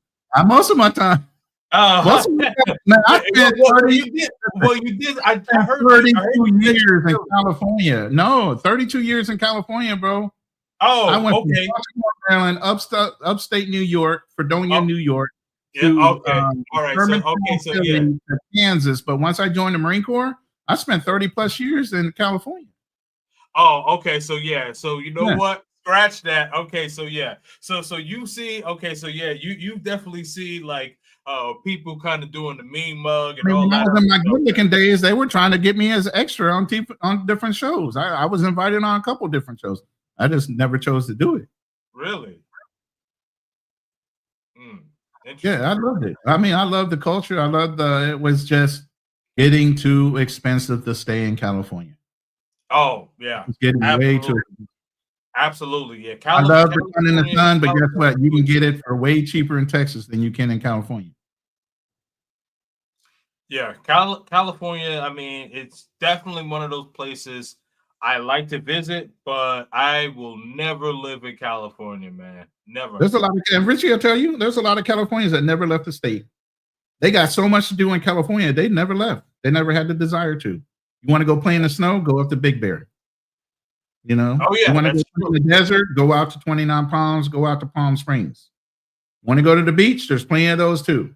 You have every type of environment you want to in California. Why you need to leave? Yeah. Well, I mean, California's a huge ass state, you know what I mean? So you got to think about that too. Yeah. Then you want wine country? Go up north. Right. Or Temecula, where I lived right outside of Temecula in Lake Elsinore. So Temecula is also wine country too. You can either go up north or go right above San Diego County and go right to Temecula. Yeah. And there's wine country there too. Several different areas for anything you can possibly desire. California has it. Yeah, California is a very, very big state, man. Like I've done a lot of things visiting California and stuff like that. Okay, so now I want to get back to the Philippines and all right. And when did you like decide I'm gonna move here permanently? What year was this? Last year? Because I 20. I want to say about 2020. Okay, 2020. Okay. 2020, 2021 is when I started getting the bug of wanting to travel again. And after I started doing my treatments and getting my head straight, I'm like, what made me happy? You know, and it was traveling. Right. Started getting on panels, started doing YouTube, started doing a lot of different things. Even back then, you know, getting used to being online, getting used to getting information of people that are already travelers, Ace Live, you know, Checks in Effect, you know, Passport Heavy, you know, a lot of white guys. I follow a lot of their channels, you know, that were avid travelers in different countries in Southeast Asia. You know, and that's the area I wanted. I wasn't really interested in going to Colombia, Dominican Republic, Brazil, none of those places. I was more interested in Southeast Asia, in that region. Okay. All right. And so you moved to the Philippines in 2020? No. That's when I started getting ready to want to leave the country. Oh, okay. Okay. Yeah, I didn't move. I just moved here May 6th. I flew on Cinco de Mayo, and I was here by May 6th. I ain't leaving. And I just told you, by May 6th, it's July 1st. I've already signed a year lease.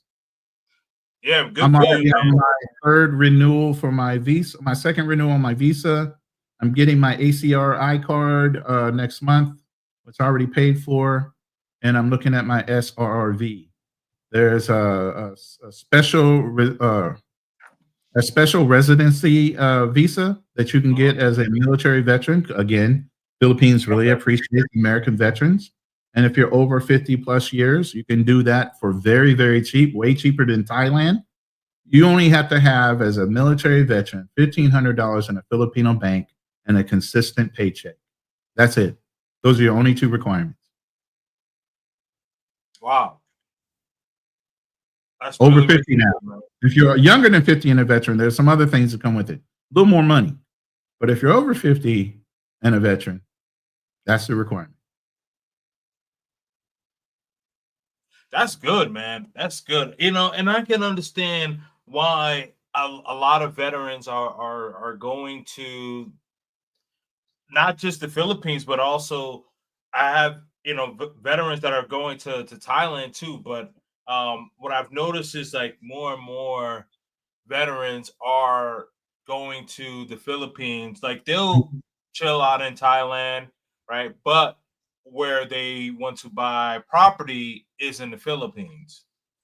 Yeah, it's the same rules as Thailand and the Philippines. You got to marry a local, or you're going to lease it out for 99 years or whatever, and it's still going to go back to that local. You can't own land in the Philippines or Thailand without being married to a local Filipino or Thailand woman. You can own a condo that's not 50% occupied by Americans.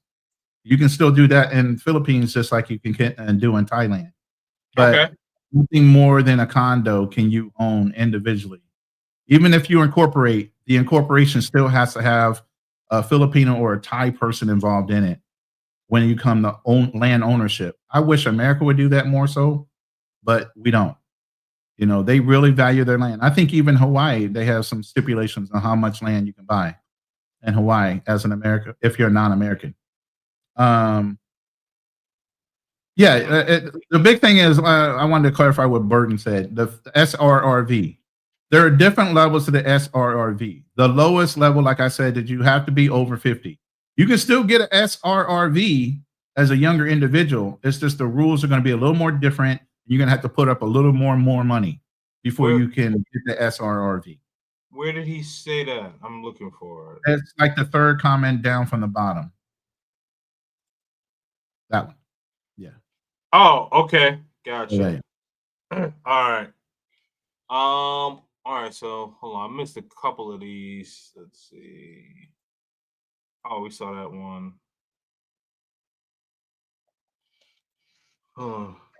Okay. This one. David Dice. There was a former UFC championship. Israel Adesanya. I know exactly who he's talking about. Israel Adesanya. He lives in New Zealand. And he had to fight for his earnings from a woman.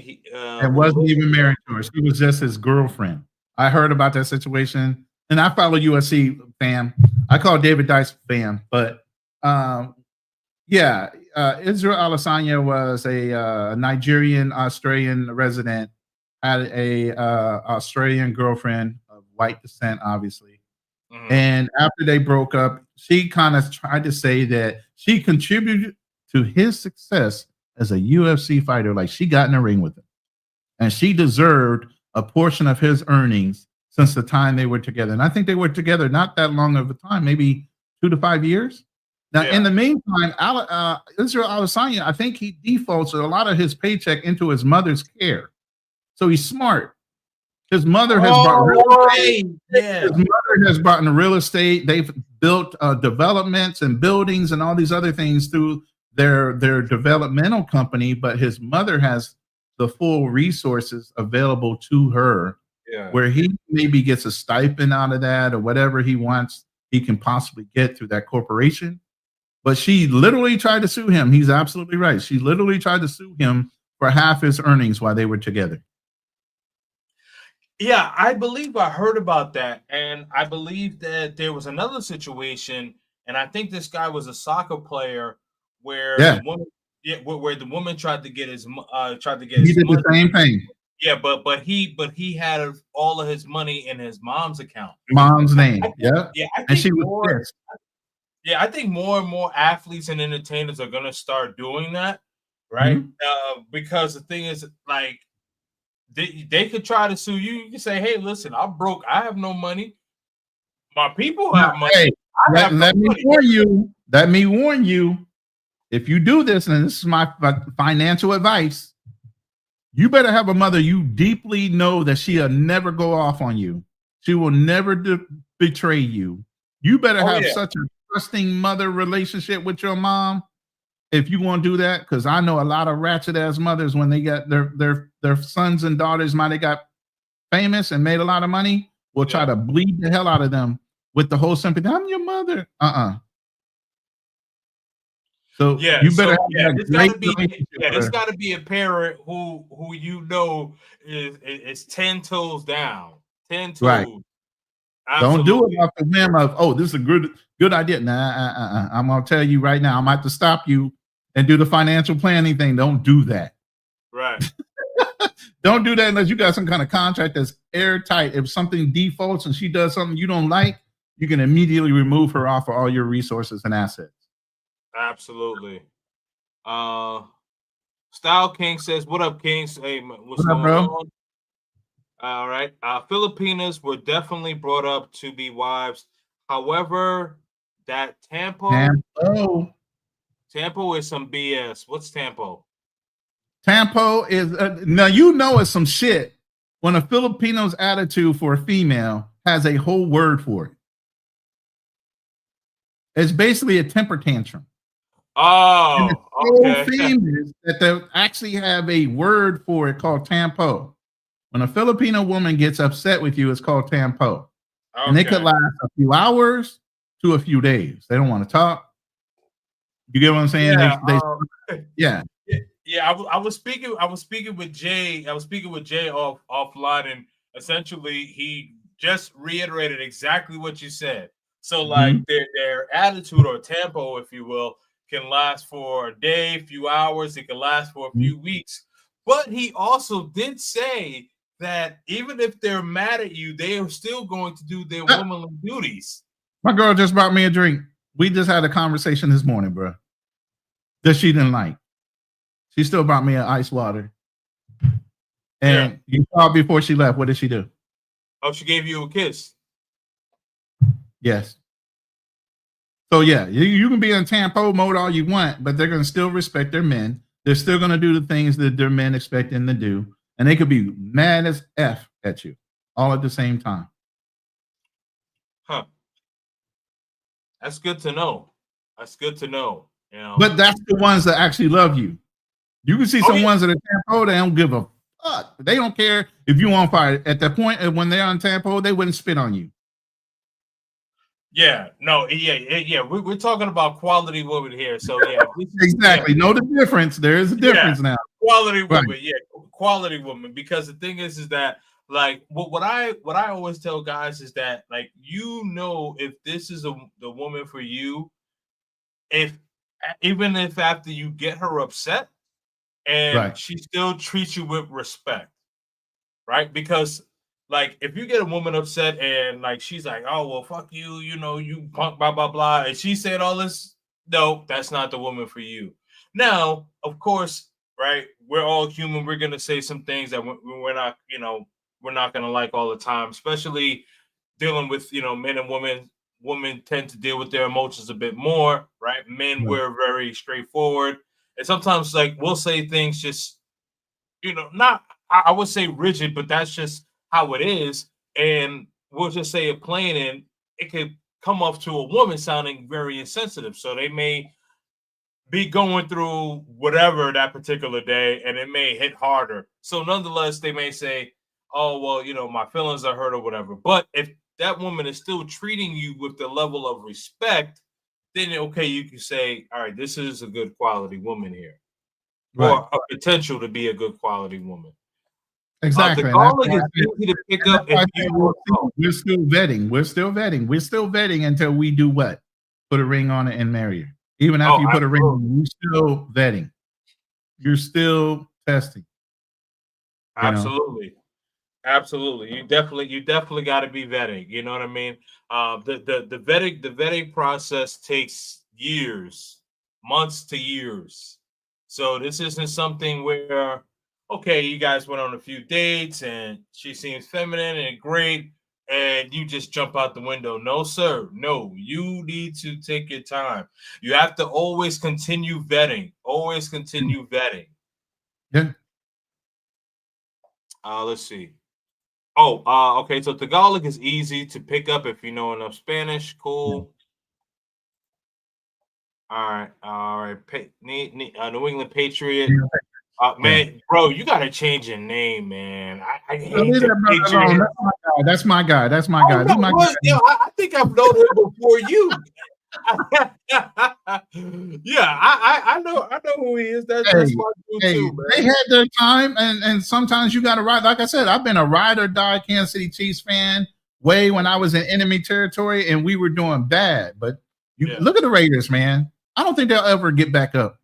But you still got diehard Raiders fans or rock a Oh Raiders yeah. jersey for the day they die. I don't care how bad their team is, And New England's got opportunities. I mean, That's a any tough given Sunday, decision. right? Isn't that what they say? Any given Sunday, you Yeah, could beat. and yeah, any given Sunday. I mean, the AFC West is just such a tough division, right? I mean, just quick segue into football. I didn't mean for us to jump all over the place, but that division is tough. You got the Broncos, you got the Chiefs, and you got the Raiders, right? Yes, Yeah, yeah. No, I you mean, got the Raiders and Chargers. yeah, Raiders and Chargers. Yeah, so yeah, And then that we had New England jump out. I'm talking way back. We had New England, not New England. We had the Seattle. yeah. We had the Seattle team in our division as well. We got rid of them. They went to Yeah. another division. Absolutely, Yeah. man. Okay, so he says, I have a question for you both.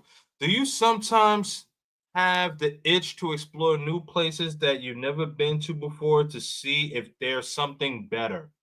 I'll let you go first. I mean, that's Or- what we do or as I can go travelers. first. I mean, that's what we do as travelers, period. Whether you're traveling within the country, the United States, or whether you're traveling abroad, you're exploring. As men, we should have that desire. I don't know any one man that is so complacent they have no desires to want to explore options, states, the ability to earn more money in other countries or in another state. As men, that's part of the hunter-gatherer mentality that we should have. Of course, as a man, you should want to explore options, business-wise, women, whatever. Right. So yeah, absolutely. I've had that itch. Been scratching it, been doing that. But go ahead. Yeah, I tend to agree with you on that. And I think that you and I are very much alike due to the fact that, like, we've both been traveling since we were babies. You said since you were 2, me since I was 3 years old. And both of my parents are from the Caribbean, big up the yard, Jamaica. So it's like I've always been traveling internationally. And even as I get older, I'm always looking for new experiences and things like that. Like when Australia's been on a list of places of mine to travel to. So when you started to tell me, even though like your information was back in I believe in the 80s, but it's still one of the places that I still want to travel to, even though I know it's a lot of modern women there. But I always want to just explore. Now I know that that's not a place I'm not going to plan on living, but I always think about why not, right? Because there's almost 200 countries in this world. I think it's 195, 196, something like Something like that. that. Yeah. Yeah. So for me, one of my biggest fears is if I am 80, 90 years old or whatever, and I'm on my deathbed and I'm like, man, I wish I could have went here. I wish I could have went there. Right. And I just don't want to do that. And I just think that a lot of people, especially men who look like us, black men, and I'm gonna go into a little rant here.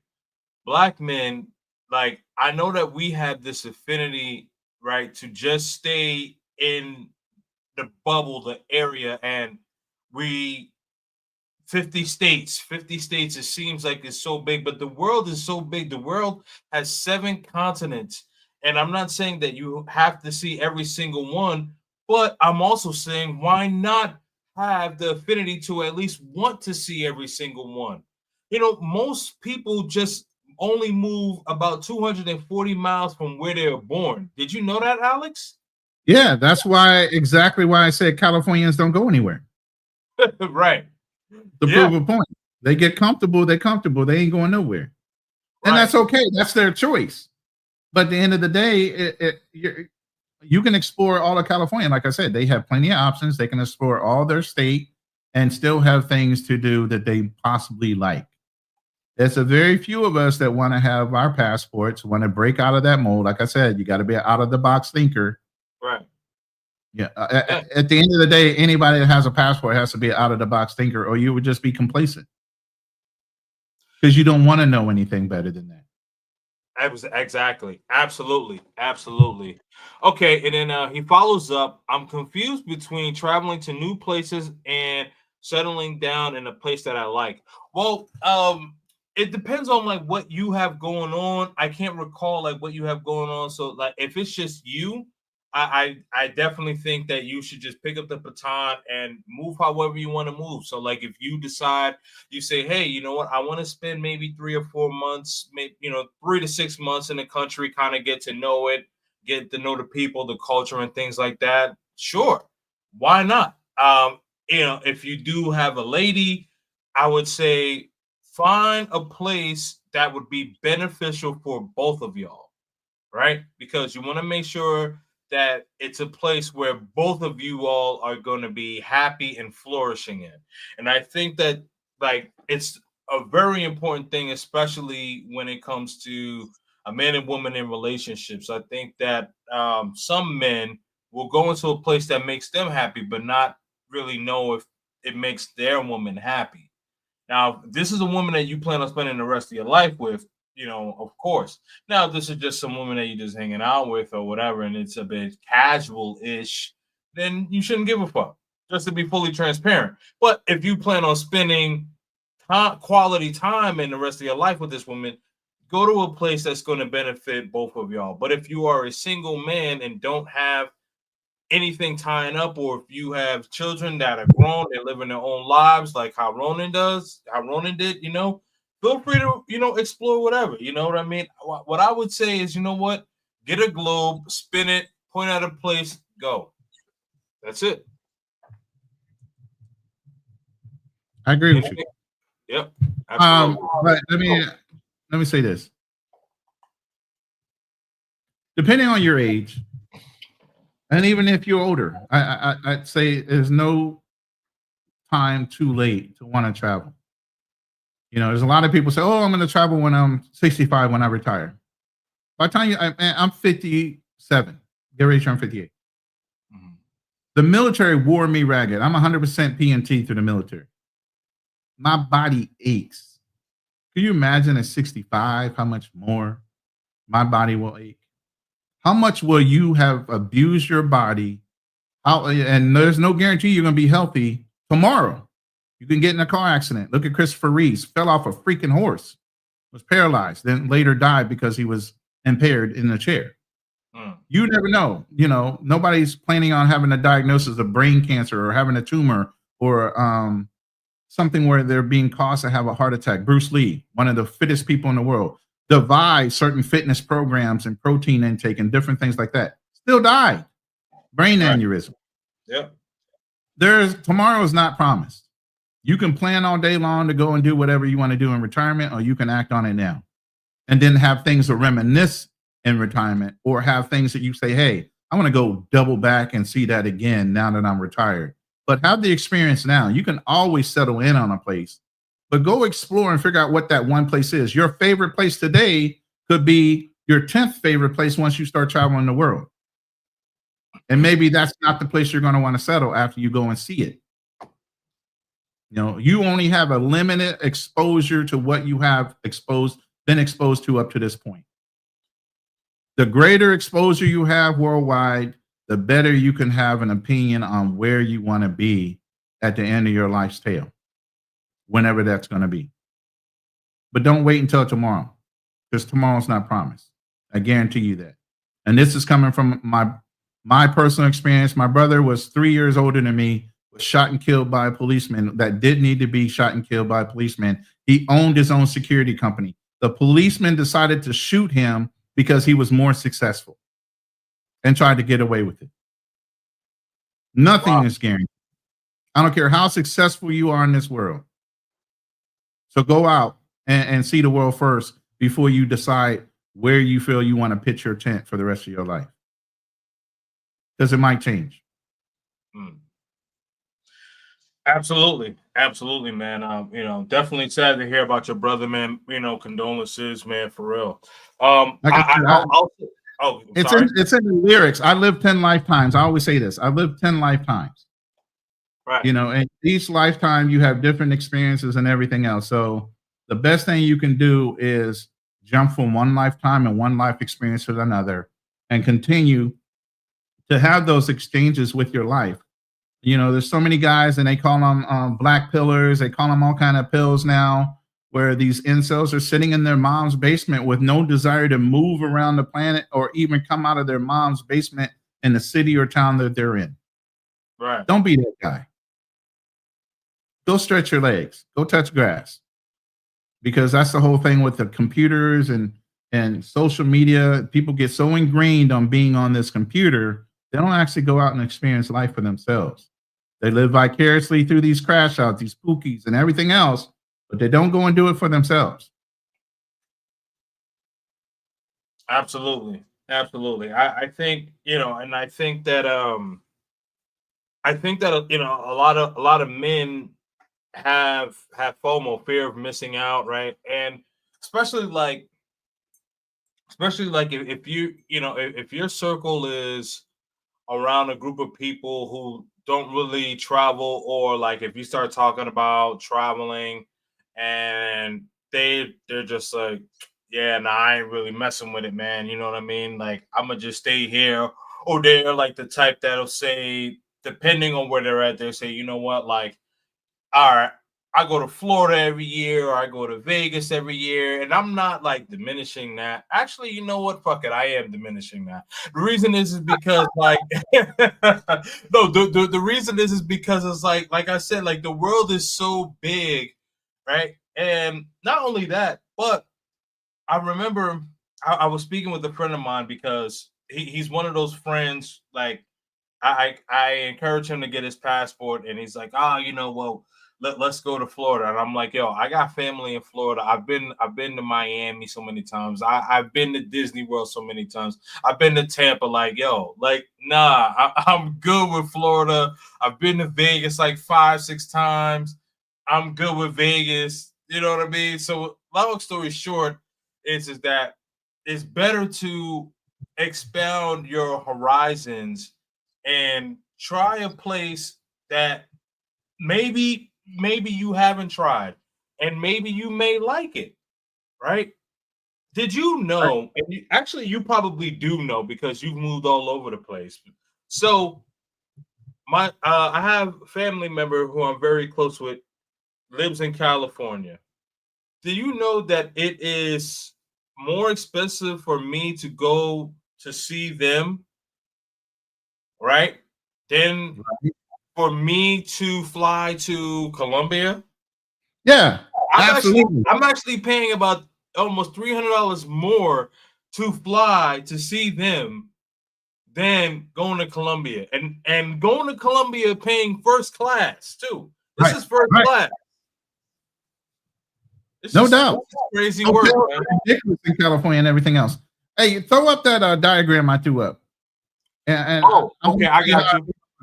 I'm gonna tell you how I live my life and why my name is Ronin and all these other things and my mentality, ethics, and all this. But this kind of goes into deciding on what you're doing with your life. And I had put up a poll earlier, and I just asked in the poll, do you understand or know your purpose in life? 68% of the people that answered the question said they did. But do you really? This is a Japanese term called Ikigai. It's about understanding who self is, things that you like, your mission, your profession. There's all these different versions of what Ikigai can mean, but it's come into self-actualization and becoming better than who you are through practice and everything else. The idea behind what a Ronin is. Ronin is a term or a word used in Japan of a samurai warrior that has become masterless. Maybe his master or the king had been killed. And obviously the incoming ruler doesn't want to take disloyal samurai into his company. So depending on if they can trust you or not, they'll either break you apart and you become a Ronin because you have no master, or they kill you, or you commit seppuku. All military personnel are trained warriors that have no master. We're roaming the earth. We're trying to pick professions, become specialized in certain areas, maybe from that military training, and continue our lives. But we're roaming. We've been trained for doing things and we're not. That's the idea behind what a Ronin is. A Ronin is a masterless samurai. So that's the whole thing about why I named myself Ronin. But Ikigai gets into what's your purpose in life. Become brilliant at whatever your purpose is. Find something else beside for your warrior nature to specialize in, to go out and help, to contribute, to doing things that cause you to have purpose so you are driven to continue. One of the reasons why I speak to a lot of this is a lot of brothers have PTSD. Men's Mental Health Month was just last month. Right.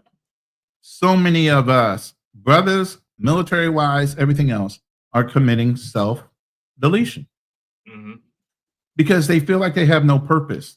They've been browbeat by feminists and everything else, and their success level, they're not making six figures. Maybe they're not 6 foot tall. Maybe they're not this, that, and the other when society says they are, and they feel like they're not of any kind of will or help, anything like that. So they feel like they have nowhere to go. So they commit self-deletion. Military guys coming out of the military after, like I said, commanding millions of dollars of equipment, commanding men when it comes to dealing with lies and completing missions to nothing. So they self-delete. Right. One of the reasons behind Ronin Travelers is to encourage a lot of people that suffer from PTSD or feel like they can't feel like they're contributing to their society and their area. Get out and travel the world. You'll find a country, you'll find a community that might be able to make you feel like you're of service if you're a service-minded individual. It'll give you the ability to sit down and become great at one thing because you'll have more freedom to do it. That's the whole idea behind Ikigai in a nutshell. Okay. But that's my mentality of what I'm doing. Absolutely, man. And so Ikigai, this term, so it just means what is your purpose? Yeah. It's figuring out your purpose and being the best at whatever it is that you do. What did I tell my kids to do if they weren't happy with college? Find one thing that you love to do. You're going to spring out of the bed to do every day and be the best at it. Through your excitement, through your conversation of even talking about that job, you're going to excite other people. Right. They're going to want to deal with you because they see you have a love for whatever it is that you're doing. You have a purpose. You have a reason for living. So then you're not going to have the idea of, I feel useless. Let me go ahead and off myself because I don't want to be a burden. This is coming from a guy that had a death pact. And I had that with a couple of buddies of mine. I don't know if anybody else has talked about having death pacts while you're in a war. I did not want to go back as an invalid. I did not want to be a burden to somebody else, to my mom, whoever, my wife. I didn't want to be a burden. So if I was injured enough that I felt like I was going to be paralyzed or anything, I told my buddy, hey, I'll put a bullet in you if you put a bullet in me. That's how serious it was for me. Yeah. So you can imagine a lot of these guys that are alpha males that get out and they don't feel like they have a purpose, a passion, or anything. And now they're feeling useless because they're less than what they were while they were in and less appreciated. How that can become a problem. Right. That's the idea. Absolutely, man. Absolutely. Is there anything else on here that you wanted to speak to or No. You can go ahead and take that down. That's enough of being on that soapbox. I'm just saying that, you are appreciated and there's more things that you can do, whether you feel like in this society you're useless. There's other societies that will welcome you in and be happy to have you there. Yeah, I think that this is a good a good tool to follow, right? Because I think that not only I mentioned FOMO, but it's also that, am I worthy enough, right? Am I worthy enough? Oh, I don't know people there, Yeah. right? I don't know people there. Oh, I don't know the language, right? And it's like, okay, but you know what? The thing is that there's so you can do research. I forgot there's an app you can go to pretty much almost any country and you can find a tour guide, a local tour guide. And this is a legit app. So like these people like register their name so they can't just like try to like actually like rob you or try to like scam you or anything like that. Like they actually have like their real information on there, right? But Right. the thing is that they are local people and they show you around, and it's basically like their job. I forget the name of the app, and I gotta look it up. But anyway, but the whole purpose of it is what I'm trying to say in a nutshell is that don't be afraid to not go into these countries because you don't think that you're worthy enough, or because you don't know the language, you're not sure that you're going to like the food. Be willing to take a risk, right? Because I would just rather say, for me, I'm this type of person, and I think a lot of us are, who, on our deathbed, can reminisce and say, man, I had a great time when I went here. Man, I can't believe I did this, I did that. As opposed to on the flip side saying, man, I can't believe I never got a chance to do this, or I never got a chance to do that. Right. And I think that what both of us are saying in unison, Ronan, is take the opportunity. Take the opportunity while you have it. I think that you know, you mentioned Bruce Lee passing away from a brain aneurysm. I believe you said you mentioned someone else, but you're right. At the end of the day, tomorrow is not promised, right? Most of us drive. Do you know that more deletions come from automobile, right?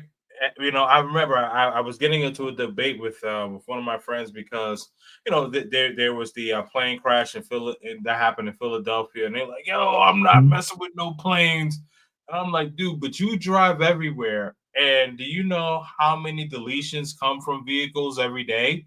If you were to actually Google it, you would be like, oh shit, I think I should be flying a lot more, right? Right. But Right. yeah. So It's the same thing when they amplify a crime in another country. Oh, this person got scoped. Oh, this person. But do you know how many people get killed in America in yeah, different cities? I mean, are you kidding? You're amplifying one case out of the thousands of cases in America in different cities that all yeah, throughout America that you would have to worry about more so right, than moving around in other countries. right, But they're going to amplify it, especially to brothers, to try to stop them from wanting to travel. We're very few when it comes to the Black community traveling that have passports. Even fewer, I think, Black men are less than Black women that have passports. yep, that's true. You know, It is true. Oh, okay. Oh yeah, yeah. You responded to this one. Okay, Ronan, how long does the tourist visa last for the Philippines? And do we need to exit every few months? That's a good question. that's a great question. And no, you don't. And you get the first one free. Free, free, free. Yeah, you get your first 30 days in the Philippines for free. Basically, you don't pay anything. The minute you show up, you get a 29-day visa. The next one you can renew. You can do that up to 3.5 years without leaving the country. Hmm. 3.5 years without having to leave the country, just renewing your visa.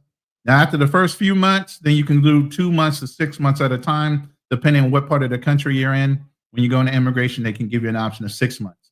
Where I'm at, I only get a 2-month renewal on my visa.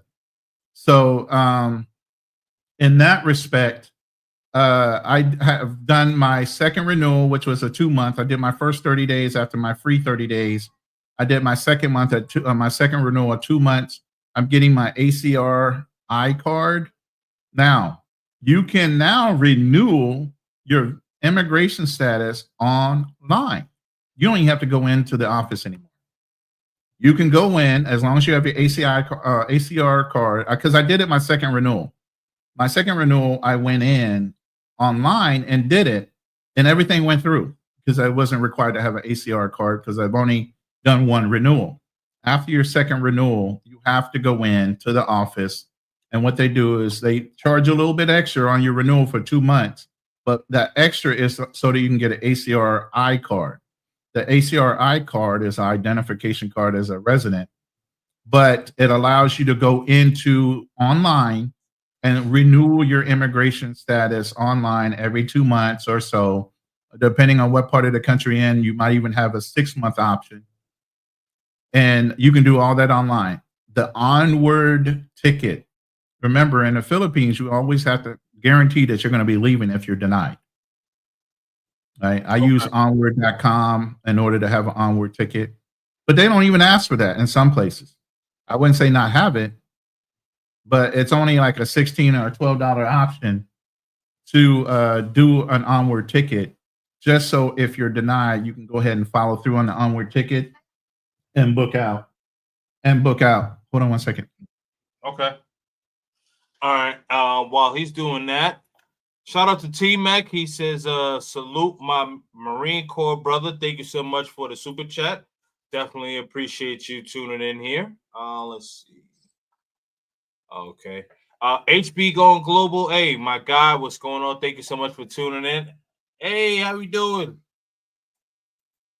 Let's see here. Never ends. 49% foreigner owned and 51% local owned. Yeah, I did know about that. Jay, and what Ronan was saying. Yeah, it's the same way in Thailand. Yeah. So, what did I leave off at? I'm trying to think. You left off at oh my gosh. Help me out, Chad. Yeah, me too. That's a big distraction when something like that happens. Hey. Right. Anyway, I'm trying to figure out where I left off. Man, somebody. Oh man, help us out, Chad. Where did I leave off at? I know it's time to make a point. Yes, you were making a point. Oh, I think it was immigration. Yes, yes. Okay, yeah. You were talking about the. Now that I have my ACR card, now that I have my ACRI card, I can renew online up to the 3.5 years. But like I told you, I'm going to go ahead and file for my SRV. If that's not going to mess me up, I'm going to do it that way. That way, I don't have to keep on renewing. And what it does give me is I can come in and out of the country as I please without having to check in anymore once I do that. And for the nominal fee at my age, that $1,500 in a bank account, which I need a Philippines bank account to make my transactions a little bit easier, even with paying my lease here. So it behooves me to go ahead and do it since I got to have a bank account anyway. Got it. Now, you said that you could stay, basically you said that you could stay for about 3 years. Now, how much is that cost? The nominal fee every so many months, 2 months, is like about 3,000 to 3,800 pesos. You break that down at 55 pesos per dollar. Doesn't cost anything. That's for 2 months each time. So it's about 1,500 pesos per month, which is nothing to stay here. Okay, so if you break that down into US dollars, let's say you want to stay for about 3 years. So what are we talking about? Like $200? Well, I hope you wouldn't. I hope you wouldn't just stay on that tourist visa for 3.5 years. My God. No, yeah, absolutely not. Let's say every 2 months, 60 days.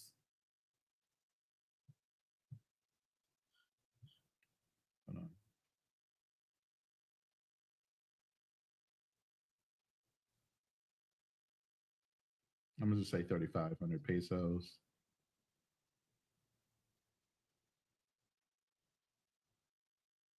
and then clear 21,000. So $318 a year. Oh, okay. Yeah, that's. I mean, so If you do it every 2 months, multiply that out by 3 years, you're looking at just under 1,000 for 3 years stay. If you pushed it out that far, but like I said, it would just be easier to get the SRV and be done with check-in altogether. Okay. All right. Now when it comes to getting properties there, so what do you need to have in order to purchase property? Like, I know that you said that you couldn't get anything bigger than a condo. Is that correct? Like, unless you're married. Unless you have a business license or you're married, yes. Okay. If you're doing business in the Philippines, there's a way for you to circumvent the marriage part, or like you still don't own it. You have some ownership in it through subleasing, but you don't own it outright, because Filipino national always has to have ownership in their land. You can own a share of the business, but you can't own the land that it's sitting on. You can set up a lease for a certain amount of time, 50 to 90 years, I think is the excess of the lease. And then you can have a guaranteed renewal option or until death option. My thing is, if you're going to do land, for me, if you're going to do land for anything, you need to have some skin in the game. If it's going to be with a Filipino, there better be a kid involved, because guess what? That's a legacy. Oh, absolutely. Absolutely. Yeah. So if you're buying for the future of your children, yes, you're not going to benefit, but your kid's going to be a Filipino national. Guess what? They have all rights and ownership to that land. It's not going to go to another one of her family members. It'll go to your descendant, the children that you two have. That's how you protect yourself. Okay. Understood.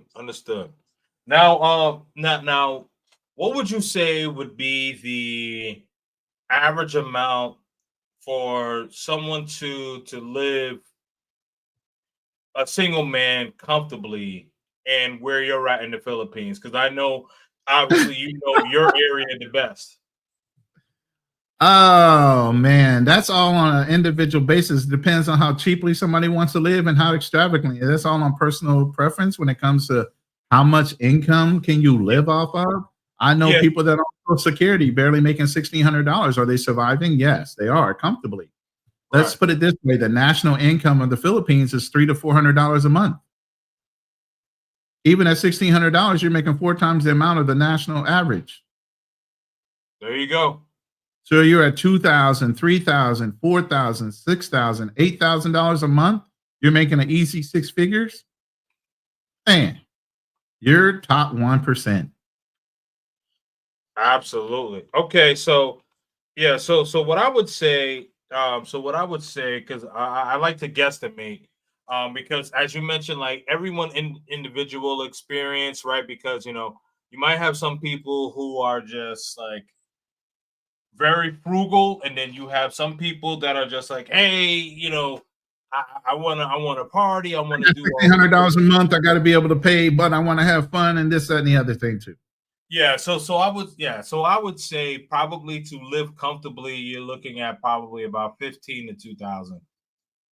Yeah, I would say you can get a decent 1-bedroom apartment in maybe Makati or BGC or even I want to say Cebu. You can get places like that for anywhere from $300 to $500 a month. Now, then you can cable, water, and water is like barely $10 or whatever. Water is not a high expense, but it is an expense. Your electric bill is the biggest thing you would have to worry about. Cable bills, nothing. Phone bills here are stupid low. The biggest thing you would have beside for your rent would be your food expense. How much do you eat? And then other than that, the rest can be used for fun if that's what you choose to do. So a lot of guys that are out here, that are older expats, they're probably living on a decent $2,000 plus whatever they have in their savings or retirement funds. You can live decently without struggling, I would say 2,000 or better. Okay. 1,500, you're pushing it, depending on what's going on. I would say 2,000 or better would give you a better equal kind of cost of living to you being in America without supplementing any of your comfort, your creature comforts. Understood. Okay. All right. So he says, as a Filipino, I would have referred foreigner must own their business 100%. That really attracts more investors. In my country, Filipinos are so desperate to change the 1987 Constitution. They are, and unfortunately, I can't pronounce your name properly. I don't want to mess it up. But I didn't want to botch your name either, brother. Right. As a foreigner, I can't speak to Filipino politics, government, or anything. But I understand that you guys are ready for some serious changes in a lot of different areas. So believe me, I'm here looking at the temperature, looking at different resources. There's a lot of growth potential here in the Philippines. It's one of the fastest growing fiscally economies. There's a lot of new buildings going up, a subway system, a bullet train system. There's a whole bunch of things that are changing here in the Philippines. Bases are reopening. Subic Bay is reopening their base because they're going to start challenging China in the shipping lanes that are between here and the Filipino Sea and China. So there's a lot of different things that are going on. There's a lot of growth. There's a lot of potential in business ownership for Americans and liaison principal work and different things like that. If you have Filipinos and you know English and they need translators or whatever, but English is supposed to be a primary language of the Philippines. A lot of people try to play off on they don't speak English. What it really is they don't speak English well, and rather than mess it up, they rather act like they don't speak it. It's a saving face type of thing. Okay. But most Filipinos speak English. That's why it's a huge hub for call centers. Yep. Call centers is a huge business in the Philippines, just like in India, because English is a primary language and the labor is cheaper. Yep. Absolutely. So there's three places. I actually have like overseen. I've overseen call centers in these areas: El Salvador, Philippines, as you mentioned, India. Right. So with El Salvador, I will say this: a lot of people from El Salvador, they pride themselves on speaking English, and a lot of them speak English very, very well. Where to the point where you think that you're speaking to someone from the United States, not realizing that you're speaking to someone that's in El Salvador. In the Philippines, you can kind of tell sometimes, but I will say that their English is very good. I will say that. In India, it's getting better. It's getting better. I will say that. But those three places for sure have call centers. So as you mentioned, like the work is relatively inexpensive for us. So I definitely get that. Real quick, shout out to T-Mac. I appreciate the $10 super chat. I didn't get to read it, but thank you, brother, for coming into the live. Appreciate the contribution on the super chat. Perfect. All right. And Drew says, if you think about things we own now, we will not be owned by our families 100 years from now.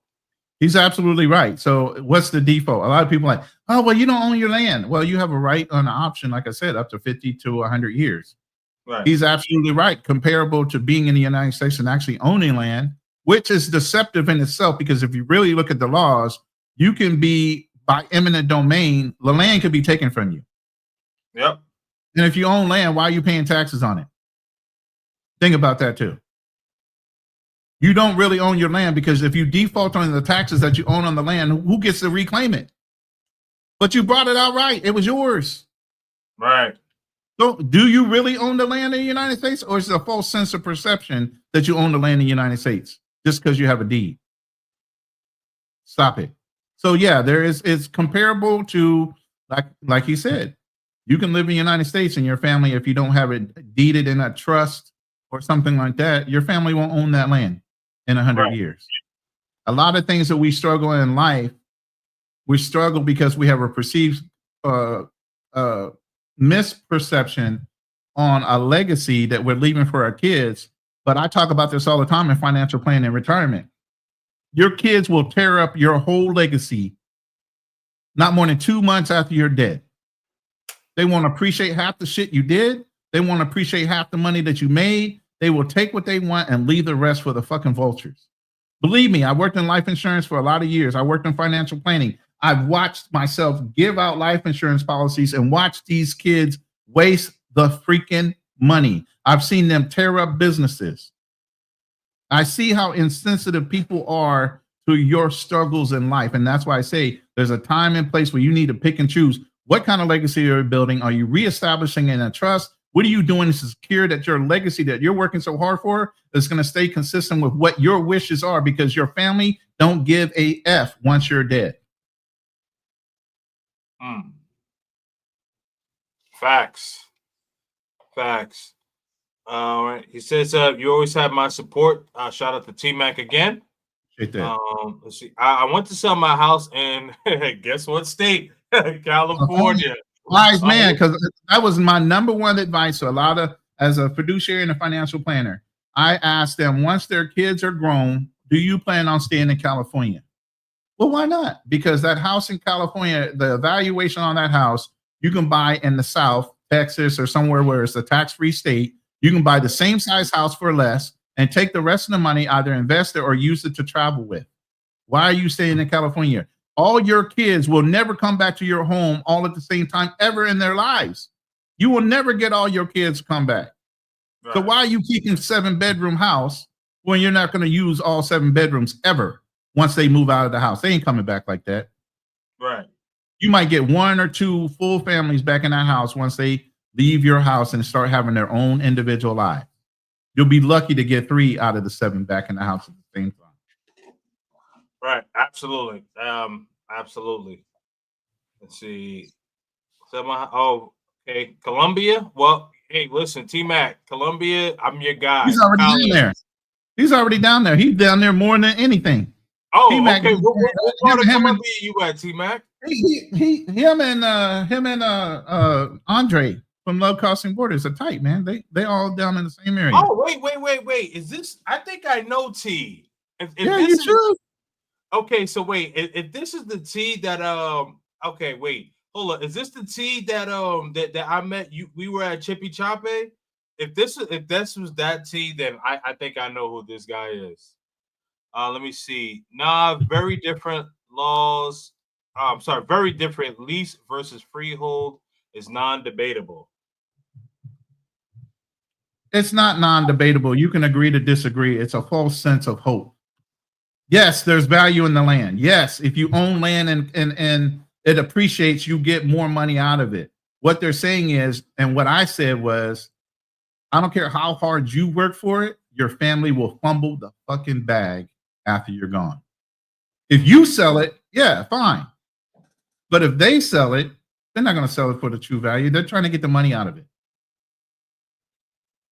Right. Okay. I understand now. I get what he means, but yeah. You can agree to disagree. Yeah. $1.2 million just sitting. There you go. Yep. There you go. Might as well sell it. Put some in investment accounts. Go down to Colombia. Okay.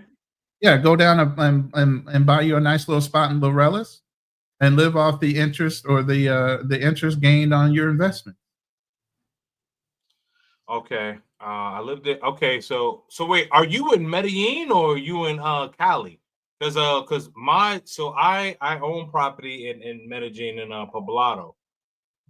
Let's see. I'm visa holder. Oh, okay. Okay, this is you guys going back and forth. I was with Andre back in December. Yeah, so the last time I was in Cali was August of last year, and I went for Patronio. You went to the Cali convention, yeah. Yeah. So Yeah, so I'll be back.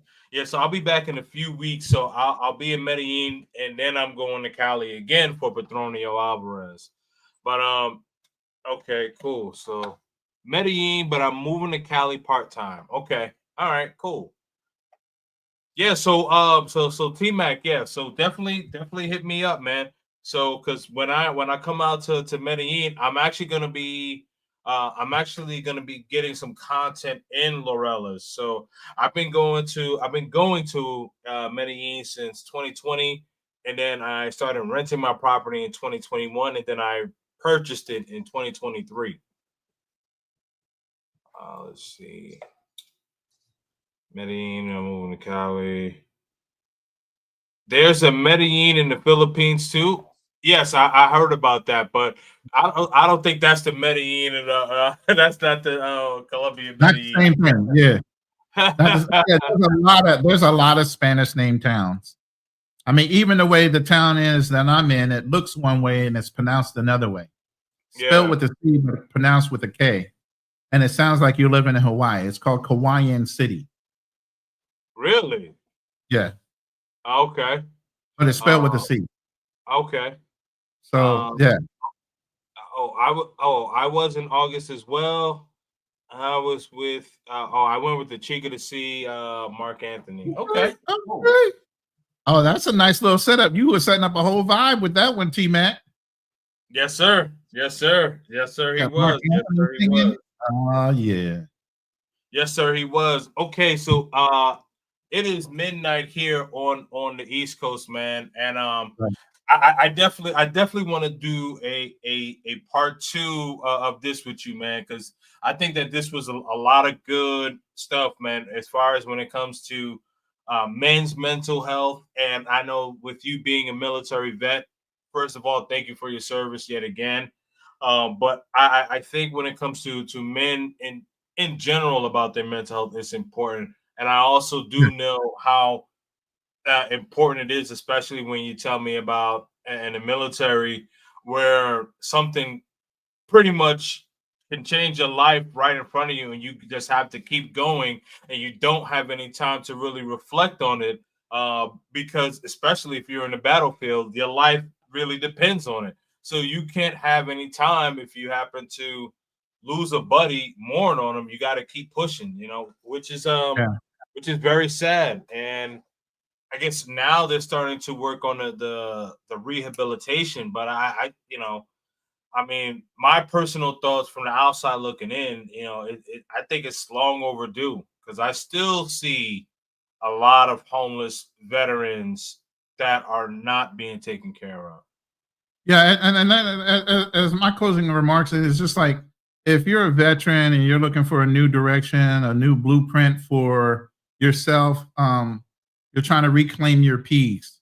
You're living without discipline and you want discipline and freedom, building wealth and legacy abroad, healing your traumas and false expectations of society that they have on you, thinking that the only way you can be considered successful is be a six-figure man, or stepping back into your God-given masculinity because you've been demasculated by feminism. And this is not only to older guys, but younger guys that have no direction because they're raised by single mothers and browbeat. You ain't shit like your daddy was type of situation. Those are the things I speak to more. So, like I said, if you're looking for direction as a veteran seeking peace, if you're a creator trying to build a new chapter, or if you're just looking for, like I said, some type of direction, those are the type of conversations I have. Those are conversations that myself, Fearless, and Black Man Travels has on Lion's Den. I do a Thursday night therapy session with Fearless, and we actually have a licensed therapist usually on, and then I do hit and run pieces all the time.